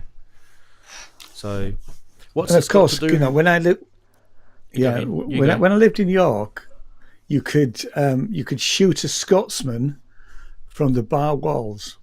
it's a law from whenever, back in the centuries ago, that they never repealed. And in theory, if I get a crossbow, it had to be a crossbow. I could shoot a Scotsman. Is this another variation of no true Scotsman fallacy, or is that? the law? Apparently, the law still exists, which is just hilarious. The other one is there's the shortest street in England. I think is called Whitmer-Whatmergate, which is a very short street, and apparently I can beat my wife the full length of Whitmer-Whatmergate legally. Well, that's the rule of thumb, right? You can hit her. Nothing wider than your thumb. Yeah. So. I think it's about as long as this studio. It's not a very long street. There's some stupid laws that people have forgotten to take out of acts of Parliament and stuff. I think there's a horse one in Australia that's kind of weird. That you can ride a horse down the main street and everyone must give way to you. And if it poops, then the civil guard must clean up the poop. And all these kind of stupid laws. Yeah. It's just crazy. And no one's gotten rid of them. And then, people have like challenged these laws and have ridden down the street and the police have gone, "What? He can't do that." Yeah. And the lawyers are going, "Well, actually he can, because you guys didn't take it out of the law." There's a famous 911 call that got viral many years ago of a guy in Texas. His neighbors are being robbed. His neighbors are out of town. He's calling 911. He says, "I have a gun. I'm going to stop these guys. They're robbing my neighbors. No one's coming to stop them." "Sir, do not do that. Sir." He goes out. You hear him put the phone down. Bang, bang, bang. And the guys were running away. And he shot him in the back. And he got away with it. Wow. They weren't threatening him. They were just stealing property. Yeah. And they were even running away. And he shot him in the back. And the guy became like a folk hero down there. Wow. There you go. Yeah. That's how it goes. Good lawyers. That's the other thing. Yeah. That's a major No, it's Texas. It's Texas is what it is. So. I've got a friend who lives in Texas, and he's one of those, I'll use the term loosely friend, but anyway, he's one of these people that he's got an underground bunker. He believes in the Armageddon. He's a prepper. He's a prepper. He's got all the cans of what in there, and there's ration pack survival. And every year he goes through and does it. Does a sort of inventory of it and checks everything and replaces things that have expired and all this sort of stuff. Wow, and ready. And he told me, like, I don't think he should have been telling me this, but he told me that he doesn't want to ever get searched. His property gets searched, because they've got new search laws in Texas apparently. And if they go down to his bunker, there's things in there that he's not supposed to have. That's completely illegal. Sure. But it's like he's saying that if there's an Armageddon, right? If there's complete chaos and there's no law, it's a lawless society, he wants to have these items in his possession because he's a survivor. He wants to survivalist, I guess. There's plenty of movies like that, right? Where people have fought zombies and stuff like that. Dystopian. Well, I went to a gun show in Nevada, and you can own anything, even military grade machine guns and sniper rifles and all kinds of stuff. You just can't have RPGs, flamethrowers, and but that's where any kind of launchable explosive. Yeah. Everything else you can own, literally anything else. So, you've seen the M249. It's on the back of the Humvee. They have one of those. I mean, it's like the minigun from Terminator 2. Basically, you could probably own one of those too. Yeah. Yes. But then again, I'm thinking, gardening. Andy, that you probably want to start like, you don't want some arsehole to come in and steal any more of your gear, for a start, right? Well, that's the thing. If I protect myself too much, especially with booby traps or whatever, or just too much, I'm in big trouble. Because you're in California, of course, yeah. Exactly. Mm-hmm. Yeah. We like the criminals to get away with stuff here. So. Yeah, it's stupid, isn't it, man? No, I kind of feel like, you're not the only one that's been hit by people that have looked at people online, especially YouTube. Like they're probably looking at this place here and going, "Oh, what can I steal?" Oh, totally. Yeah. Hey, he's got a tambour wolf in the back. I want that tambour wolf. Yeah. That thing is a thieves' magnet. I breed redback spiders in my Timberwolf. Just that could be used as a weapon. Yes. Yeah. If they break in, if they break in, just say, "Look, I'm going to play the tempo." Oh, okay, I'm out. I've got funnel webs in my component drawer. Oh my god. The lesson is basically don't trust anybody. Secure yourself however you can. So Yeah. I should have known better. I was stupid, right? Kenty Poos is here, people. Oh, is he knocking on the door? Oh, he's here. He's actually here. Is he here properly? He's here. His audio's turned I'll on. show you his grill. He's now waited until it was clearly already a pub before he came in. Let me turned into a pub. let me get you sorted for a sec, buddy. So he can't be blamed for creating, making it happen. What can you get blamed for? What'd you say? What are can you you talking there? Oh. There he is. Look at that. There he is. Hey. Hey. There you go. How you doing? All right, good, mate. I'm good. Happy wrapped up 24. Yeah. Well, it ain't over until it's over. Or the fat lady sings. Johnny, give us a tune, mate. I was waiting for that. Nice. I saw that coming. Oh, that's right. That's right. Jeez. Right. Seen as the conversation taking a very dark turn. Yeah, sorry about that. It was wasn't it? This Ian will know about this, but what it was about, I think it was about 6 weeks or so after my dad died. We went into town, and my uncle took. Oh, what's that? Go away. That was somebody trying to call me. Saying, don't tell that story. No, what it was Your uncle. and he used to drive the CEO of Glaxo. He was the chauffeur. So we went up there in this Rolls Royce, very posh, and he took us to Selfridges because he was picking up his boss from Selfridges. He said, "Look, you stay in Selfridges and just wander around." And my sister Kim was like really excited about it. And my mum had never been to Selfridges, and she goes, "Come on, let's sing. Yeah, this will be fun and everything." So we were wandering around Selfridges, and we'd gone up to the second floor where they had like the toy department then, and all the toys. And of course, you can't afford anything that's in the shop. And we were going back onto the stairs to go up to the third floor, and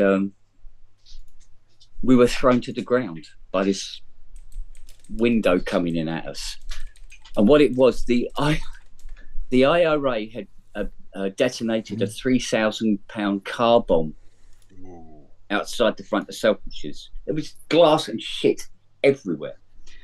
And I was just thinking, you were talking about gun laws, and you go, "No, mate, it's not guns you've got to worry about." Seriously. Oh yeah. It's lunatics with access to much bigger things.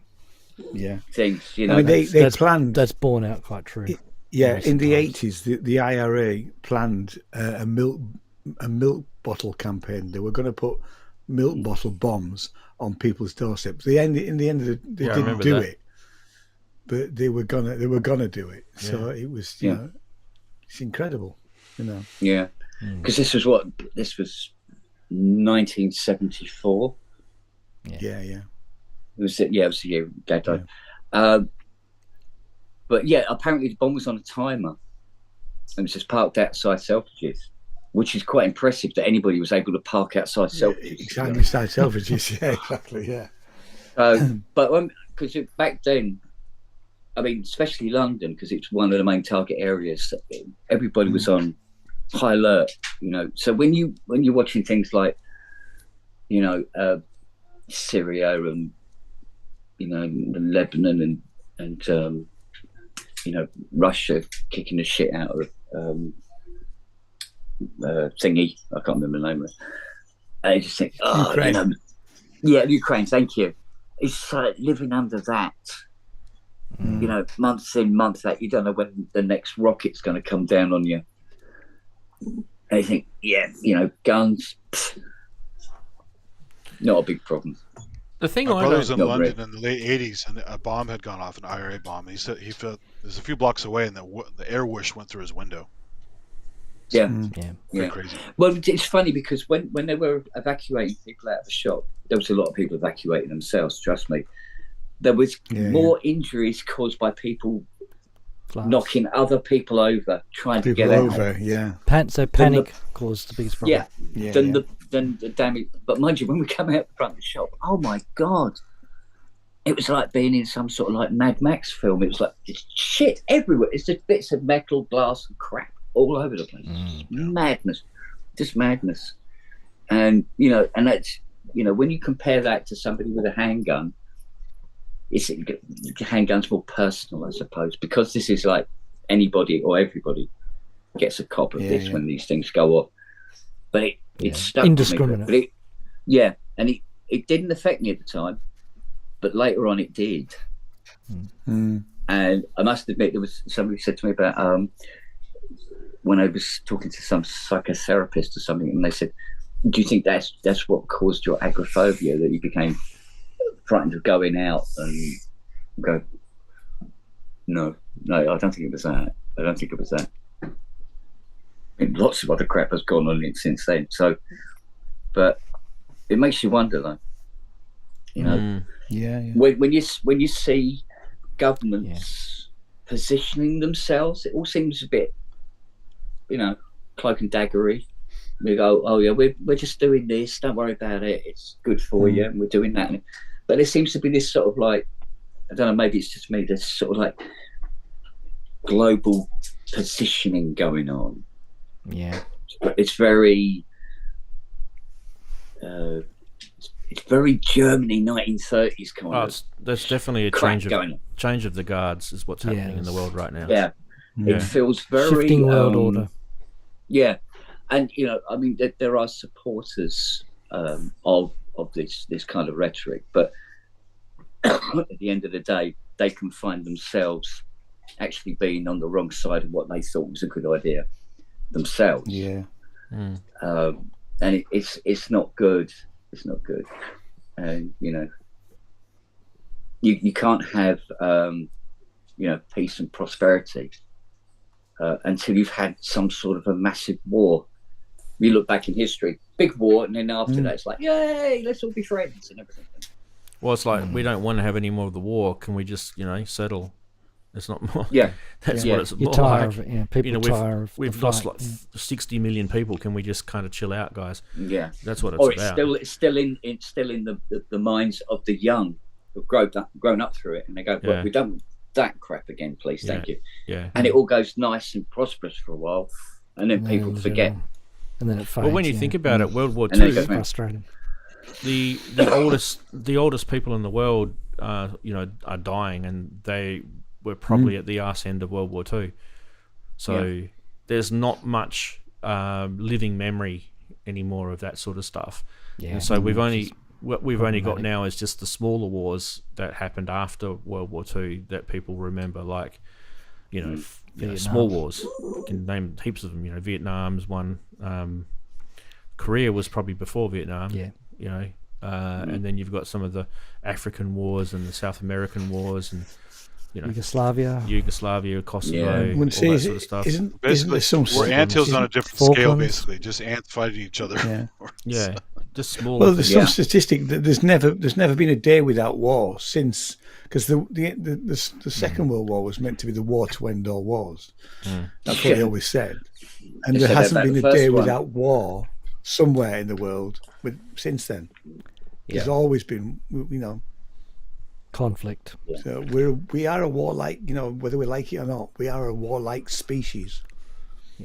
There's a notion of creating war so that when they feel that the societies of those countries aren't towing the line, they create a war because it kind of is a huge distraction, and then they buy into the whole fight, and that sort of does the reset that way. That's the notion of why it's there, but it's completely asshole thing to do to people. like one of the worst Well, things. I hate to say it you too, can ever war do. is also a big boon to technology. We have major technological innovations every time we have a major war. Oh, So- yeah. Although Economy's putting driven by them pigeons in too. missiles, I wouldn't really class as a massive technological leap. You see that thing? They train pigeons to find battleships. Yeah, go left and right. Yeah. Brilliant. I love it. I try want everything. Can the US finish building our nuclear subs first before we go to war? I want our subs. Please, thank you. Yes. Yeah. Well, you don't really want to because Well, if you it guys gets are in the bad, same nobody boat. wins. The Those UK kind of are wars, getting some nobody built wins. for them as well. You guys are in the same Yeah, boat. no, Bill, right. America will get the subs finished. You know, it's like, I mean, even in the last war, you know, where they were, where America was taken completely by surprise 2 years into a world war. Yeah. Yeah. Well, that happens. Sorry, you know. Andy. Sorry, Andy. Well, we weren't. So, no, it's because we tried to stay out because they had other problems going on here. So. Yeah. They were helping to fund it though. Weren't they? They were Well, sure. The CIA. loads of money. Yeah. We did send pilots over to the Exploiting UK to help fight a little bit. Right? Yeah, It you was did, unofficially in the Yeah. war. Well, they got Yeah. the US had 2 countries ask for help. It wasn't just the UK. The French asked them for help as well, which I thought was Sure. kind of bizarre. I actually read a book about it. I thought it was actually really bizarre because you know the history of the US with the French and the British. Well, yeah, the you French know, wanted some payback because they helped Yeah. us a lot during the Revolution. So. Yeah, it was interesting. But you know, yeah, when you that's think true. about where would you have rather have been in World War II, France or England? It was one of those questions that make you ponder, right? When you look at the history. What I thought was interesting when they were, and it only come up until the end, was apparently the UK paid America reparations for coming over and helping. Yeah. And we finished paying it in yeah. 2004, was it? Yeah. Something like that. That's Yeah. right. Yeah. So they sent an invoice. Also, today. the US, Yeah. So the US yeah. land leased a heck of a lot of military stuff to the Russians as well to help them. Without them, they wouldn't have. Without the land lease from America, they wouldn't have had enough equipment to beat Germany. So, well, and the Polish. very bizarre. And the Polish. Yeah. Yeah. Yeah. Well, a lot of Ukraine's, but yeah, it was a land lease from America, wasn't it? All the 600 million tons of this and that, and thousands of jeeps, tanks, you name it. But it just shows you the futility of it. That one minute your friend is your enemy, and then your enemy is your friend again, depending on Yeah. the climate at the time. Well, the enemy of your enemy is your friend. Yeah. That's Yeah. true. Yeah. Well, if memory serves, we helped out Iraq to fight Iran, and then look what happened with Iraq. So. I don't see. That's the thing with the US. I'm still scratching my head about, right? So it seems they didn't learn from North Korea. They didn't learn from Vietnam. No. They didn't learn from, keep going, right? Panama, blah blah blah. You keep going, right? Then you get to today, and there's the wash of Iraq is still got lots of people taking people to court and questions about how that's all come about. Afghanistan is another one, and you look at the success of Afghanistan. Well, who's running that country now? The people we that helped they the didn't Taliban want. fight the Russians, right? So, and all People the that they Taliban didn't want against us. It's ridiculous. And you look at Vietnam. What ended up happening in Vietnam? I don't want to go into the history of politics, but we won't talk about the Chinese influence or anything like that. But it's kind of, there was no real success stories. Is kind of where I'm coming at with this. Yeah. Kent's got his own war going on in his bedroom there. So. Sounds like What the hell's going on there? Oh, I saw this really, really funny meme video today, Kent, and I thought of you. It was about huskies, and it said something like along the lines of, if you want to be completely bonkers and actually go and have yourself committed to an asylum home, then go and buy a husky. Where you can live the life where the dog completely runs the life. You have no energy left because it's consumed every last ounce of energy out of you while you're playing ball with it for 400 hours a day. It was quite funny, actually. And it was showing all this like mini clips while this guy was narrating it of all these bad things that huskies have done to people in their houses and shit. They are devil dogs. They really are. I found out this morning. Lily has eaten the hose off of the jet wash.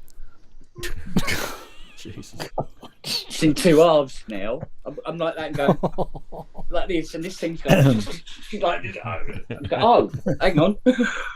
Oops. Oh, God. So just gaffer tape it back together. No, look, I'm never far away from London. Where is he? There's one there. One there. That's a good one. One here. There's Noah. Little nosy. Right here.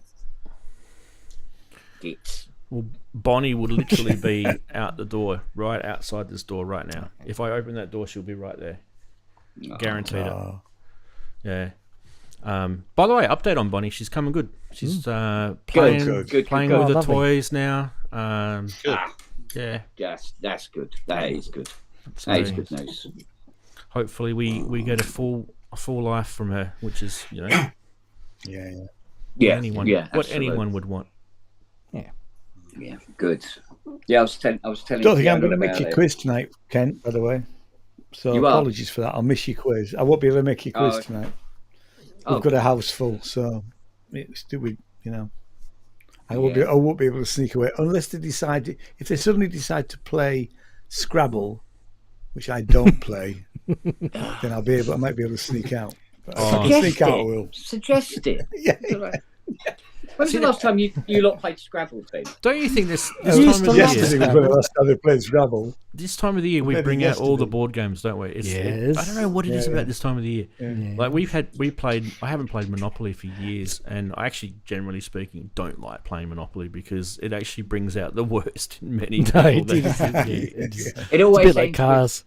Yeah, it always ends in fights. That's a fist that's fight my hotel. and my hotel. Yeah. I brought out. We've got this roulette table.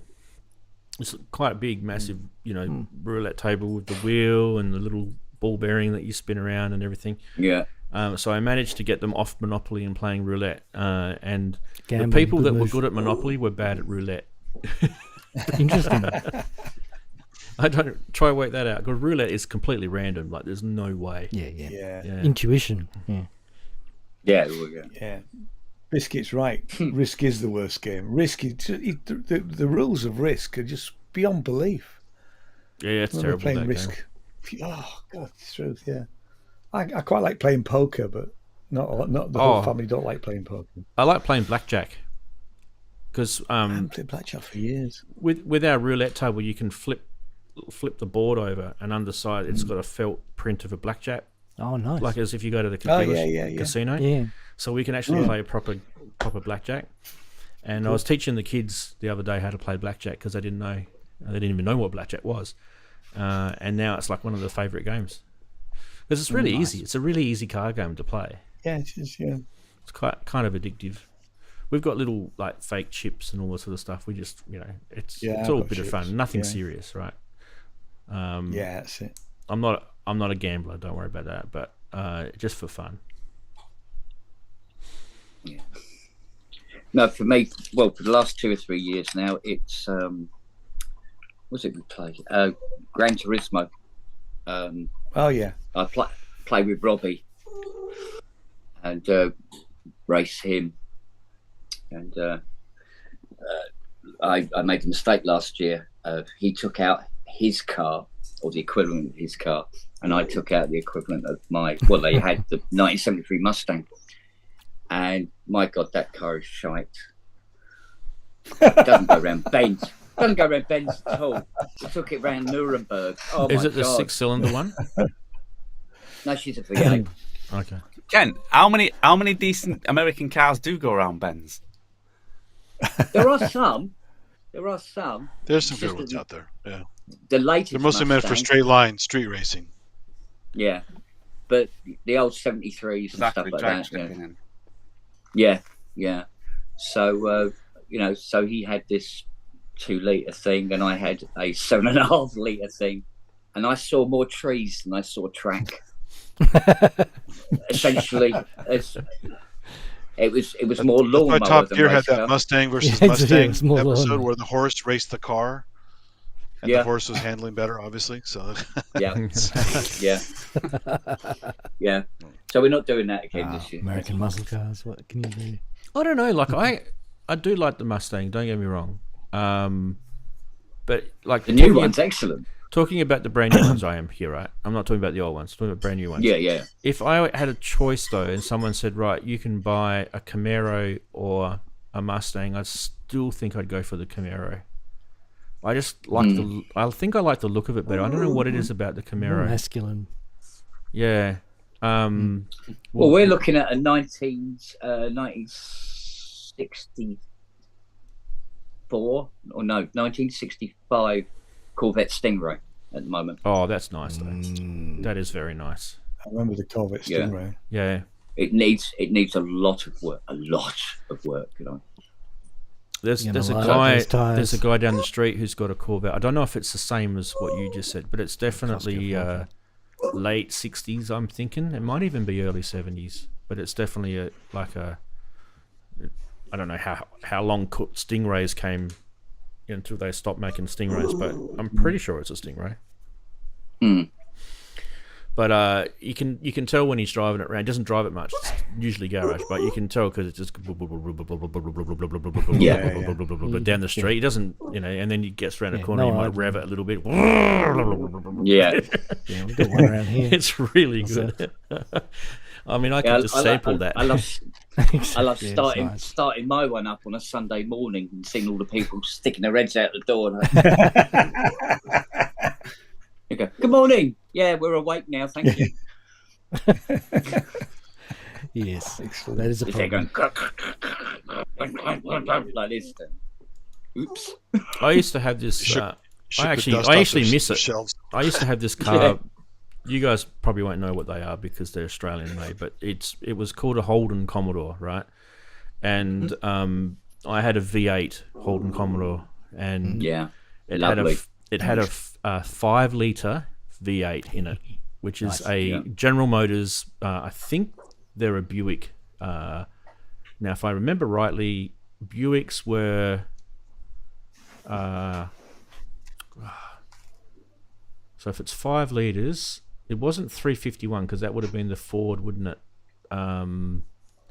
It'd be the Buick lump. I'm trying to think what the block size was on it. Anyway, cut a long story short, I had this car, and it actually used less fuel than the Mrs. Merc. Yeah. Wow. She had a 6-cylinder Merc, and I had a V8, Australian made with an American engine, V8, and I used to tear this thing around. Like, I love the sound of it. It was beautiful, but it was more fuel efficient than a Mercedes. It was actually the bored out version of the 3.5 Buick that they used to put in the SD1 Rover in the UK.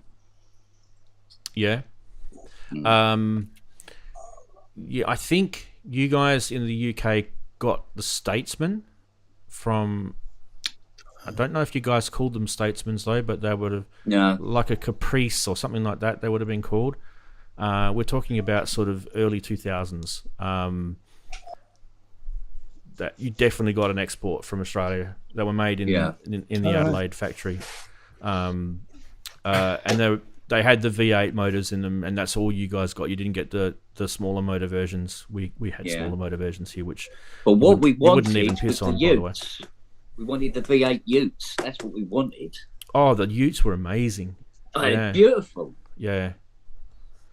Yeah, Damn it, we didn't get them. I drove old American V8s all through high school. It was fun. Those Utes, I can't remember the Falcon Ute was called the Long Reach, and the Holden Ute was called there was a name for it. Do you remember, Chris? Sorry, what? Trying to think what the Holden ute was called. There was, the Falcon one was called the Long Reach. Because they're talking about cars or something. He doesn't know. I don't know. Yeah. I don't know much about cars. One of the best cars I ever drove, and I've never driven a muscle car of any description, but we bought Jane must have been a late 60s Mini. And it was one of the best things to drive, an original Mini. It was terribly winter because the heater didn't work, but it was so much fun to drive around. It was so nippy and so fast. Or it felt like it was fast. It's like a little go-kart. It's brilliant. Absolutely loved it. I quite enjoy watching Sam driving around his little Mini. Sam Battle. Yeah. Look, Mum, no computer. Yeah. Is that what he's got? Is it an old one? He's got a. Well, I don't know. He's changed that many bits on it. There's probably not much original on them. Yeah, he's got a Mini. It's definitely a Mini. Yeah, it was just brilliant. Yeah, loved it. Yeah. Let me just refresh people's memories what Australian utes look like. They don't make them anymore, but there we go. Look at that. It's like an El Camino. Has the bed back. You dark horse. Okay. They were so brilliant. I'm watching them racing. That's an SS, by the way. Lovely. Kieran in chat mentioned SS. So the SS. It was got a German name like the SS. Well, it's not that kind of jaggedy S. No, it's a different S. Yeah. Well, we had those here too. I think it was wasn't the Barracuda an SS?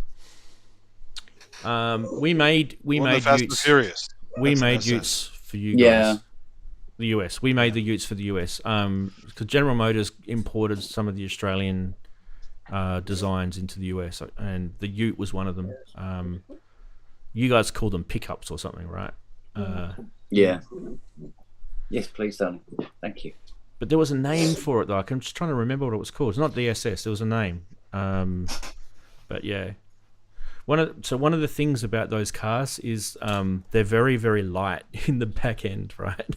And you've got a V8 engine with a rear wheel drive. So and they're really light in the back end. So just do the maths in your head right now. Yeah. V8, light back end, and just turn the steering wheel a little bit like that and go around a corner and see what happens. You're doing 360s. Exactly. So there was a certain way you could drive them. It was a bit counterproductive, really. But the racing ones used to put those weights under the floor in the back to keep them on the deck, and then drop her low as well. So it's only about half an inch between you and the road. Most guys buy them and they drop them. Yeah, I mean, even the SS by default in the factory's been lowered anyway. If you just buy a standard one, they're normal. But if you get an SS or if you get an SV, a special vehicle version. So they used to make the SVs, and you used to have like all these kind of souped up V8, supercharged versions and all sort of stuff. They really, really look nice, really nice. But yeah, it's a real shame. I miss Australian cars. We made some beautiful cars here. Yeah, because Holden are gone now, aren't they?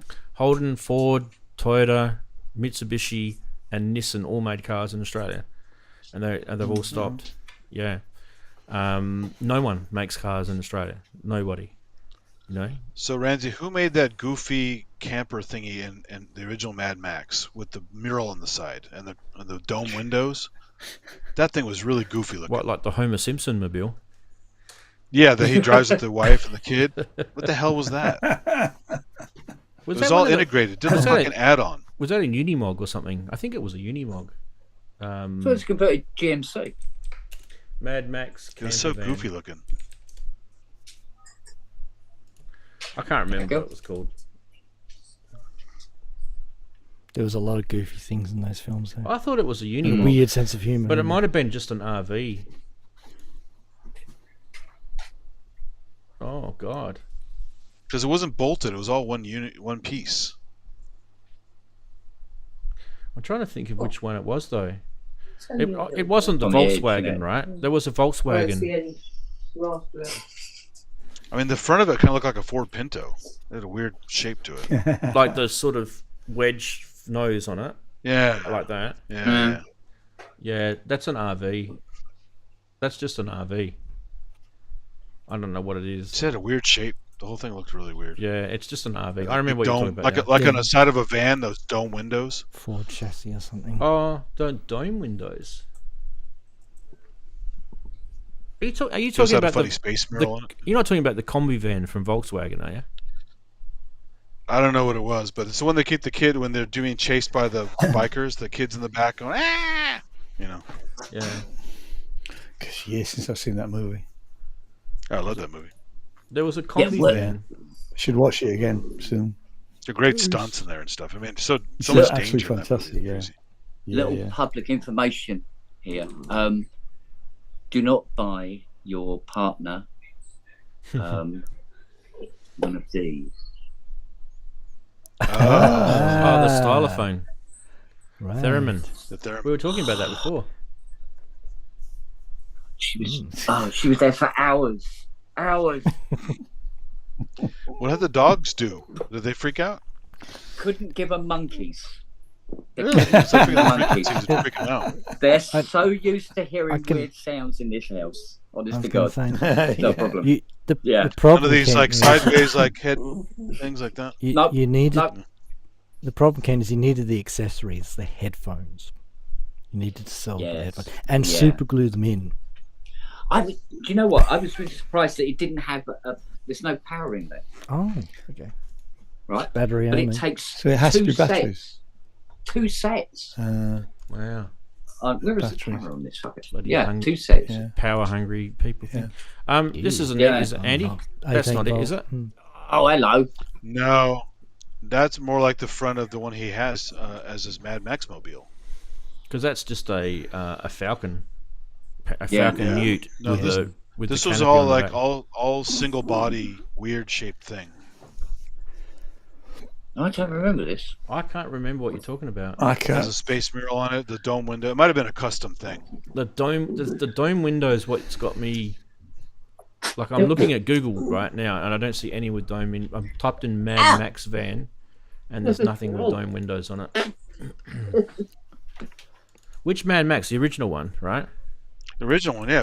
Remember Kundalini? He throws the chain and he pulls his hand off, and he goes, "Kundalini wants his hand back." 1970. What year was it? 1978, wasn't it? I think so. Yeah. Yep. Let's see if I can find it. Because there was a Sandman. It's red, you it's guys red have- orange color. You guys have heard of Yeah, the Sandman, right? That's what I was The thinking. Holden Sandman. That's what I thought you were talking about, the Sandman. Right? Which is this thing. This is actually an image from the movie, so it's going to be a bit blurry. I'll get a better version of it for you. But the Sandman is like a station wagon. Is that the red one? Yeah, the red one. That's what I thought he was talking about. Maybe this. I was waiting for it to come Maybe in. maybe one of those, but customized. Have the funny stuff on it. But it doesn't have a dome window. Don't remember a dome window. I thought I remembered some like round dome windows on the sides. There's a big space mural on it. Space mural. See, now you're gonna have to. Kind of thing. Now you're gonna have to find it for me. I'll find it. Yeah. But this is the Sandman anyway. That's out of the movie. So that's a station wagon. They're made by Holden. So this that's is all window, right? That's all window, original yeah. shag and wagon. So he had a custom one where it wasn't all window. There was a mural there. that is And dome windows on the back. no, that is from the movie. That is a mural. That's got like a Okay, that is the one. Okay, sorry. yeah. There is no dome. Okay, there is no dome window. Maybe I was wrong about that. Yeah. There's a Maybe dome you're window. thinking of the second film, Andy. Could be. Yeah. There was a Okay. lot more weirdy vehicles in that one. So Andy, this Yeah. this is called the Sandman, and it's a station wagon. It's got, Sandman. Okay. so basically, what this was this is a shaggin' wagon. That's right. It was the original shag and wagon. Come into the back of my wagon. Yeah. That's cool. Nowadays, Can you it's put your a arse white, somewhere else? it's a plain white van that hangs around. Who made it? What car company was that? Holden, General Motors Holden. Holden. Yeah. Oh, General. Okay. Yeah. So that would have had a 6-cylinder straight 6, the back. Not a 308. That's a V8. What was the 6? 3 liter 6. Those things literally, like, you'd open up the bonnet, right, and you could just crawl into the bonnet and work on the engine. There was so much room in there. All the cars I had in high school were like that. I could just crawl inside the damn thing.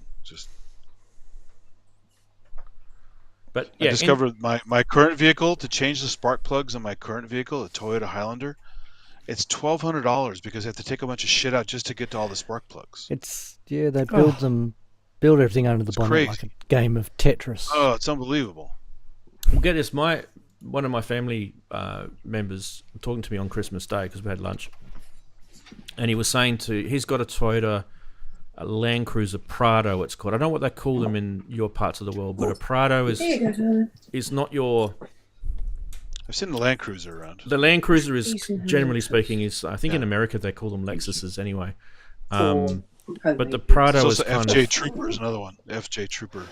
Prado is kind of like a smaller version of a normal Land Cruiser. Anyway, so he was working on something in there, and he leant on something that was like a connector to his radiator, and it was plastic, and it snapped.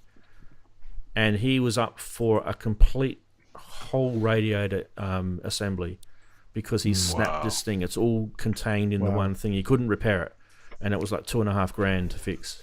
And it was working on the battery, and he was leaning on this thing. And it's a big guy. He's like 6'7". This guy, just, leant on it and went, and he was like, "Oh shit, what did I do?" Didn't know. And then he was driving down the road, and the car overheated, and he was like, "Oh shit!" And the mechanic said, "You're up for a completely new radiator, and while we're at it, we'll also replace your alternator, and we'll replace blah blah blah." And he was up for like $5,000 worth of repairs. But seriously now, these days they build things so that you can't fix parts of things anymore. Sure. You have to replace the whole thing. Either that or Toyota needs to hire some big guys to test some stuff before it leaves the factory. I just said to some big guys. You've got a thing that's probably got Land Cruiser written on it, but it's actually a lie. It shouldn't actually be called a Land Cruiser, because a true Land Cruiser is not the Prado. I don't know. You guys need to do your research on what a Prado is. It's not a true Land Cruiser. There's two types of Land Cruisers in Australia that are true Land Cruisers. There's the troop carrier, which you see all the mining companies use. They're kind of boxy looking, right angled type boxy things. And then you've got the big SUV, the big, I think in a lot of other countries it's called a Lexus something, but it's a really high end, Toyota SUV. And these things are massive, and they are really, really capable off-road. You can take them anywhere. So they're the real Land Cruisers. This Prado thing is like a fake. It's like poor man's Land Cruiser. Clayton. Well, they used quite a few Toyota Land Cruisers in Iceland, but they ripped the bottom end off and put their own on. So it's literally just a cross between like a monster truck and a Toyota Land Cruiser stuck on it. Yeah, I think they were using. Are you talking about that Top Gear episode where they went? No, well, no. When you go to Iceland, if you go on trips and stuff, they go out on, because when you get out the city of Reykjavik and all that, all the land's just open to them. Yeah. So they basically just rip off the bottom of a normal Land Cruiser and put their end on. You're thinking of the Formula off-road. I've been on one of them where they use kerosene for the actual fuel, and you've got like mad V8s kicking out over 1,000 horsepower. That's insane. I've been on one of them. Yeah. I've been on one of them up the hills. They had these modified Hiluxes. Modified Toyota Hiluxes they were. They pulled the engine out of the Hilux. We went on holiday. Crappy 4-cylinder thing, and they put a V8 in it. Oh yeah, it's mental. Yeah, when you go on went on holiday quite a few years back, and quite a lot of our trips was called off because of the weather. And we met this Norwegian couple who said, "Have you seen? I forget his name. This Icelandic guy, and he was Formula off-road champion. And what he was doing in his off season was taking people out on rides on one of these Formula off-roaders." So I said, "No, we haven't seen him." So we got in touch with him, and he took us to his place where he practices massive hills. And when you get in the car, They only fill it up for 10 minutes because it's that lethal stuff, you know, kerosene. You don't want to. So they just fill it up enough for riding 10 minutes. They strap your hands in like that together because your natural instinct when it rolls is to put your arms out. So you're strapped in like that, so you can't put your arms out. It is awesome. And he says he always takes the women first because because I said, well, why is that? And he said because when the men hear the women screaming. Or when the women hear the men screaming, sorry, they ain't going back in it. So that's why. And it is. I had the video on YouTube years ago and I can't find it, but it's mental. Absolutely mental. It's something you've got to do if you ever get a chance. I mean, it cost a fortune when we did it, but it's once in a lifetime job. When I was about, I don't know, probably 25, I bought my first Land Cruiser. I bought it at an auction, you know, and I knew if you buy a car from an auction in Australia, you're pretty much going to get something with a big problem with it because that's why they're at an auction. Anyway, so I bought it there, and yeah, it had a problem. It had an oil leak, and the guy said, "Oh, it's something wrong with the oil pump." And I thought, okay, I'll replace the oil pump, no problem. And I did that, and that oil leak's still there. I ended up pulling the engine apart, and putting it back together again. It was a cam bearing on the bottom part inside the engine, and the actual bearing cap was lodged into the block, and it was so lucky. It, like, honestly, if you wanted to buy a lotto ticket on not how to fuck an engine, this was luck completely, because that bearing cap was lodged into the block, and if that had fallen out, it would have just minced everything up inside the engine, and you would have had to have a complete new engine. Anyway, so I pulled the bearing out, recapped it, all that sort of stuff. And while I was at it, I decided to fix the valves, and you know, you're there pulling your engine apart, you might as well, you know, clean it all up. I put this thing back together. It's a 4-cylinder Toyota diesel engine, right? You can put your fists down the cylinders. That's how big the cylinders are. And it's 3-litre 4-cylinder, huge bloody thing. Anyway, so I'm driving along, and one of the girls I picked up in, you know, going to pubs and stuff, she's in there sitting in the front seat, and she's like asking me all these stupid questions about the car.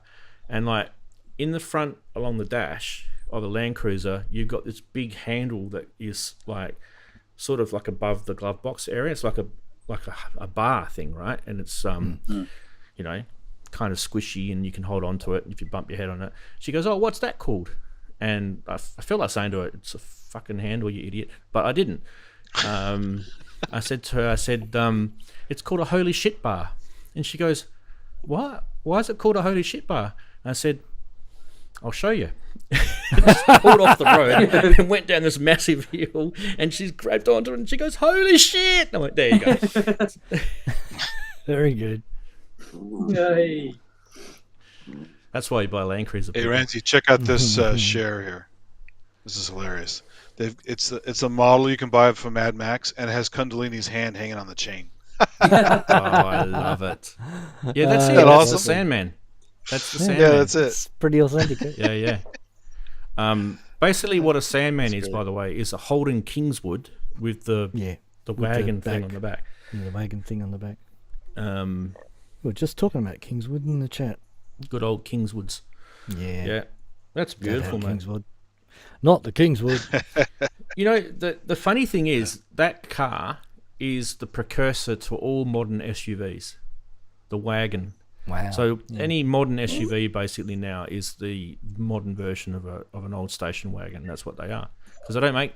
How often do you... I think there's a few cars that make station wagons. I think BMW might make one, and not many, right? Mercedes had them for a long time. Volkswagen make one, the Passat station wagon, which is uglier than a hatful of arseholes. It's... I don't know why.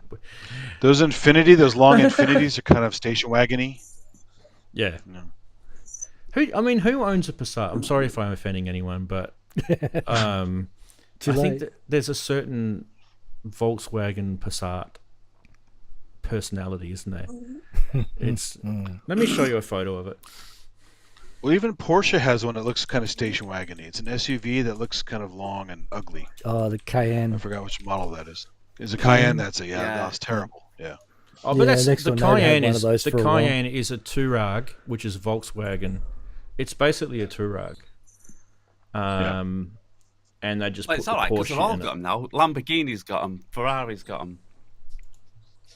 Yeah, well, Lamborghinis, aren't they owned by somebody? I'm not going to mention it. Robbie's talking about his Passat. You just insulted Robbie, so. No, I don't think Robbie's got this. Honestly, well, if he does, it'll be different in the UK anyway. If he does, I feel sorry for him. I really, truly do, because I think there's a certain personality that drives one of these cars. Here it is. There it is, there, people. That's the Volkswagen. I don't think he's got that one. Passat wagon. I'm not talking about the Passat. I'm talking about the Passat wagon specifically. Yes. Like, so it looks like someone sort of went, let's take all the redeeming features away. is there a rear you view? see, we And call we'll them leave it like estates. this. It's just a boring family car. See, this photo's a lie. This has to be a lie. This must be photoshopped. I'm just going to show you this. This is a Passat wagon.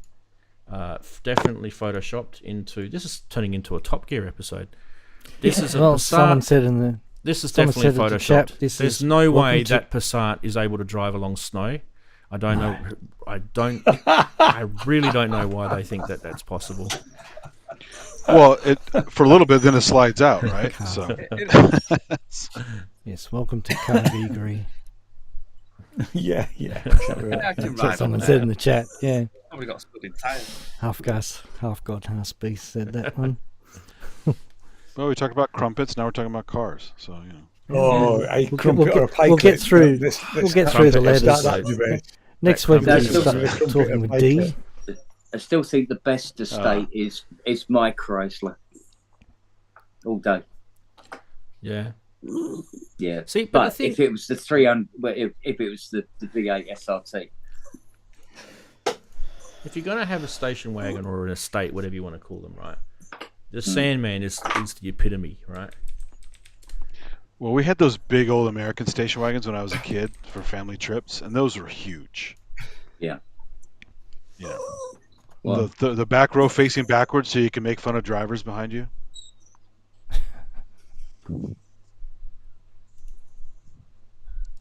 Yeah, I'm just Kieran's going to. saying my motorbike's next week. Yes, I still own a motorbike and I still ride one. Let me just. This is this is not the Mad Max Sandman. This is kind of more like the epitome of a Sandman in Australia. That's what you Oh, see in yeah. the show. Yeah. I mean, it's Gosh. a Nice. thing of beauty. I mean, It okay, looks like a hearse. A hearse. You put dead It still people looks a little goofy, but it's a depends how shaggin' you wagon. drive mate. it, Ian. Yeah. Okay, let's go back to in. that. Say again, Ken. What was Now that? let's go back Depends to how that. you The bold. depends how you drive it. Gee. How you drive it. I'm picking up Yeah. chicks in that one, aren't I? Yeah. For sure. Ah, Driving how you mad know. enough, it's very convenient. That's how you know you're married and life's over. Yeah, I know. I know.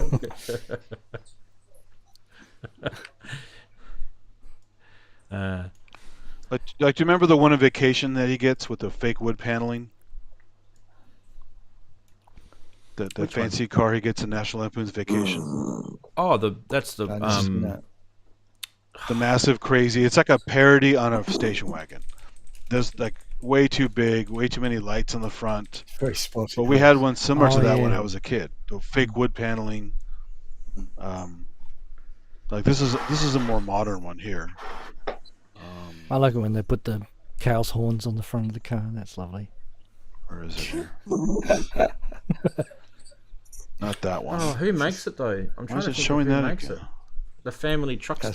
love that. That's great. All right, it's the Family Truckster. Oh, I hate WebP. Why do you have to give me WebP for? The Mini Countryman, the old version.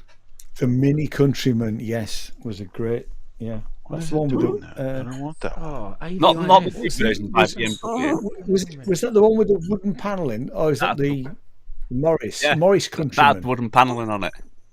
Yeah, Mo- Golden Mini had Morris it as was well. You Yeah. used to get woodworm. Had the- Used to yeah. get woodworm. Yeah, Yeah. Yeah, proper real wood. yeah. I had a Morris 1000 van. That was. I used to go to gigs in it.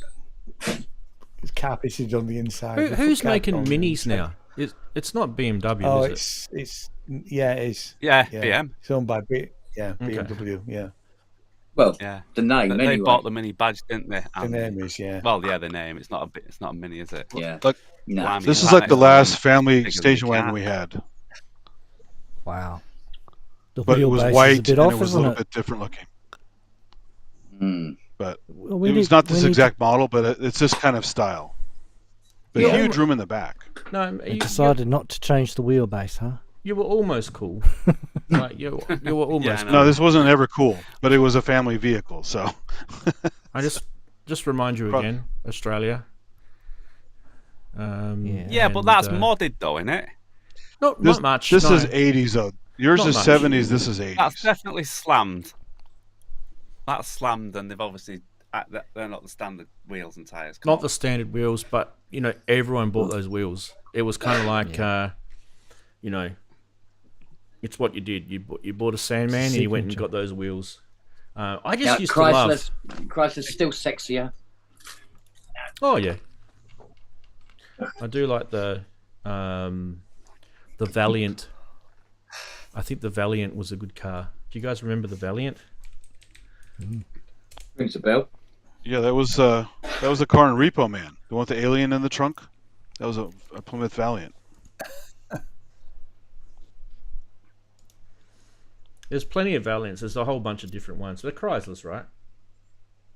So they're a complete It was American Plymouth. car. Well, Chrysler Plymouth, but it was usually called Plymouth Valiant.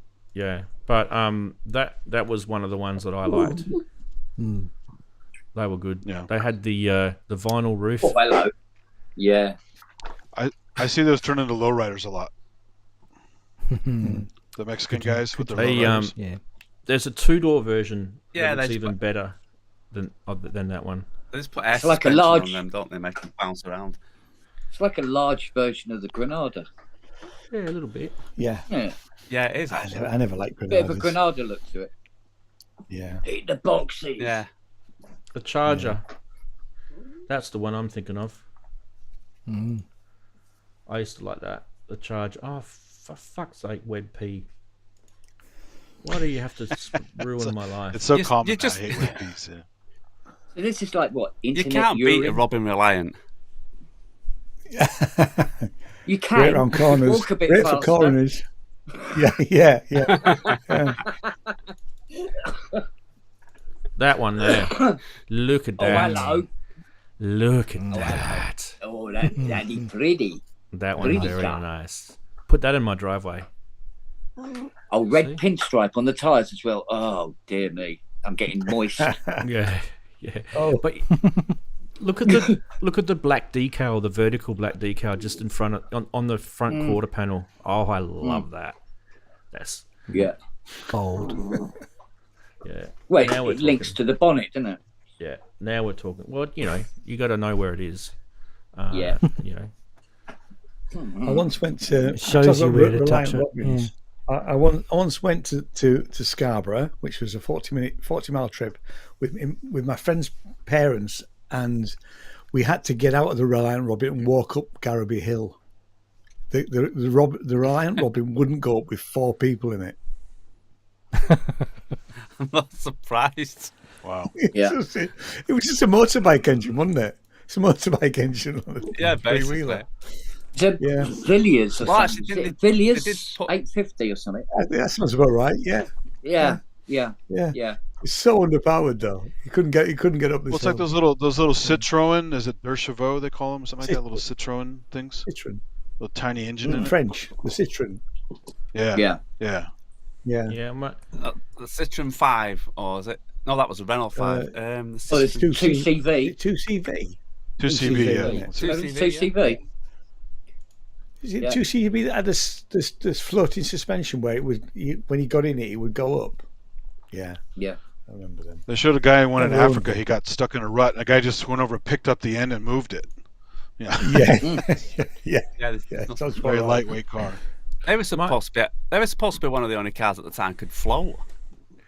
My dad, he Yeah. used to buy the shittiest Buoyancy. cars ever, right? And bless him, he's now no longer with us. But we used to live up at the top in the hills, and there's this bloody freaking steep, windy road, right? And I don't know what possessed him, but he bought one of these. I bought Angular. An angular. Yay. That's hilarious. They were brilliant. It looks funny though. It looks very funny. So here Tell you we what. are all piled into this bloody thing. I don't know why it used to stink like shit, that car, but it'd go up the... I think it was the radiator that used to leak inside the firewall or something on it. I don't know, and it stunk the carpets out. But you'd get halfway up the hill, guaranteed every time you'd have to pull over, wait for the thing to cool down. At least an hour. We'd be standing there in 40-degree heat, waiting for this stupid piece of shit car to cool down, and then we'd get back in again and keep going. And then Dad'd be like, "Oh, it's all right. It made it." And I'm like, "What? It didn't make it." There's nothing wrong with it. They were brilliant. I could have It did walked the home. job. Okay. There's nothing wrong with it at all. That's not a good but measure of a car. bullshit It now. made it, right? That's No. They're worth a packet now. Yeah, absolutely. I don't think he Absolutely. owned it for very long. I think Mum. I think Mum I think- got the shits with it. I think they're worth a lot because there isn't many of them left. Well, Yeah. the funny thing They is, were Mum, they were rust buckets though, weren't they? Yeah. Mum had a Ford They were Escort, absolute right? rust buckets. Oh, an Escort. Oh, the now. original Ford That's all Escort. Yeah. And she, Yeah. and I reckon she used to take the piss out of Dad about it because her car would just rally up the hill, no problem at all, and this piece of shit thing would just break down every single time. It went down the hill beautifully, like. Actually, I think Most the brakes. things do, I think even the brakes rocks. used to overheat on it though. You So couldn't- stopping was you a couldn't problem. go too yeah. fast. The brakes would overheat. Stopping was the problem. And then Yeah, the race so wouldn't work. overheated going uphill and it overheated coming downhill. Done. different Absolutely part, yeah. useless. Like it. Yeah. I don't know. It's the Timberwolf of all cars. That's what it was. Yeah. Ford Escort. Yeah. It looks like a cartoon we had a car Ford too. The Escort. shape looks funny. Yeah. No, the We had a Anglia, Ford Escort, and not we were the- told not not the to go more than 49 miles an hour in it because it would fall apart. No, we had a. I'll show you the Escort we had. It was a nice one, like a 78. I think it was like a 78. Mark 1 Mexico. Yeah, this is No, it. actually, that was a fast car. I drove Yeah. one of them. Yeah. The Mexico was fast. This is it. This is exactly it. Mum's was like a shitty orange color, but this will do. Well, actually, no. I found one that's a shitty orange color. Yeah. Oh, it's a I different had one that though. was a sort of browny Oh, orange just do this one. colour. What's this small web you're in? Someone stole it. Someone stole her car, and she talks about it even to this day. That's the Escort she had. Oh, Mark 2. Oh yes, I'd Yeah. too. we bought one off Jane's auntie like that. Except That's an ours, RS, isn't it? Two that doors. was an R. Yeah, Two she had an doors. RS, and ours was Yeah. an orangey color. I wouldn't say Yeah. it Yeah, was orange. actually, It was ours more was orangey, orangey Baby brown. like baby vomit Baby color. vomit. To be sick. Yeah. Yeah. Well, they might have had a bit of baby vomit in it after Burnt she drove. umber, says Jason. Burnt umber. yeah, right. Anyway, so one day No, it's baby sick. she's gone to the city, right? And she's parked in this multi-story freaking car park, and gone and done her shopping and come back, and she couldn't remember where she parked the car. And she's gone up, down, left, right. You know, all the floors. And she's starting to lose her shit because she couldn't find her car. So she's starting to make phone calls and ringing Dad at work. And we get home from school, and like Mum's sitting at home, and like, Mum, you're home, but where's your car? Like, what's going on? And she's gone, I think someone's stolen the car. And we're like, tell us the story. And she told us the story anyway. Cut a long story short, about 2 weeks later, we get this knock on the door, and the cops are on and well, I think we found your car, love. And she's like, where's the car? Can I drive it? And he's, oh, gee, I don't think you can drive it. It's down the bottom of a gully. These kids have stolen it and taken it for a joyride up into the hills and literally trashed it.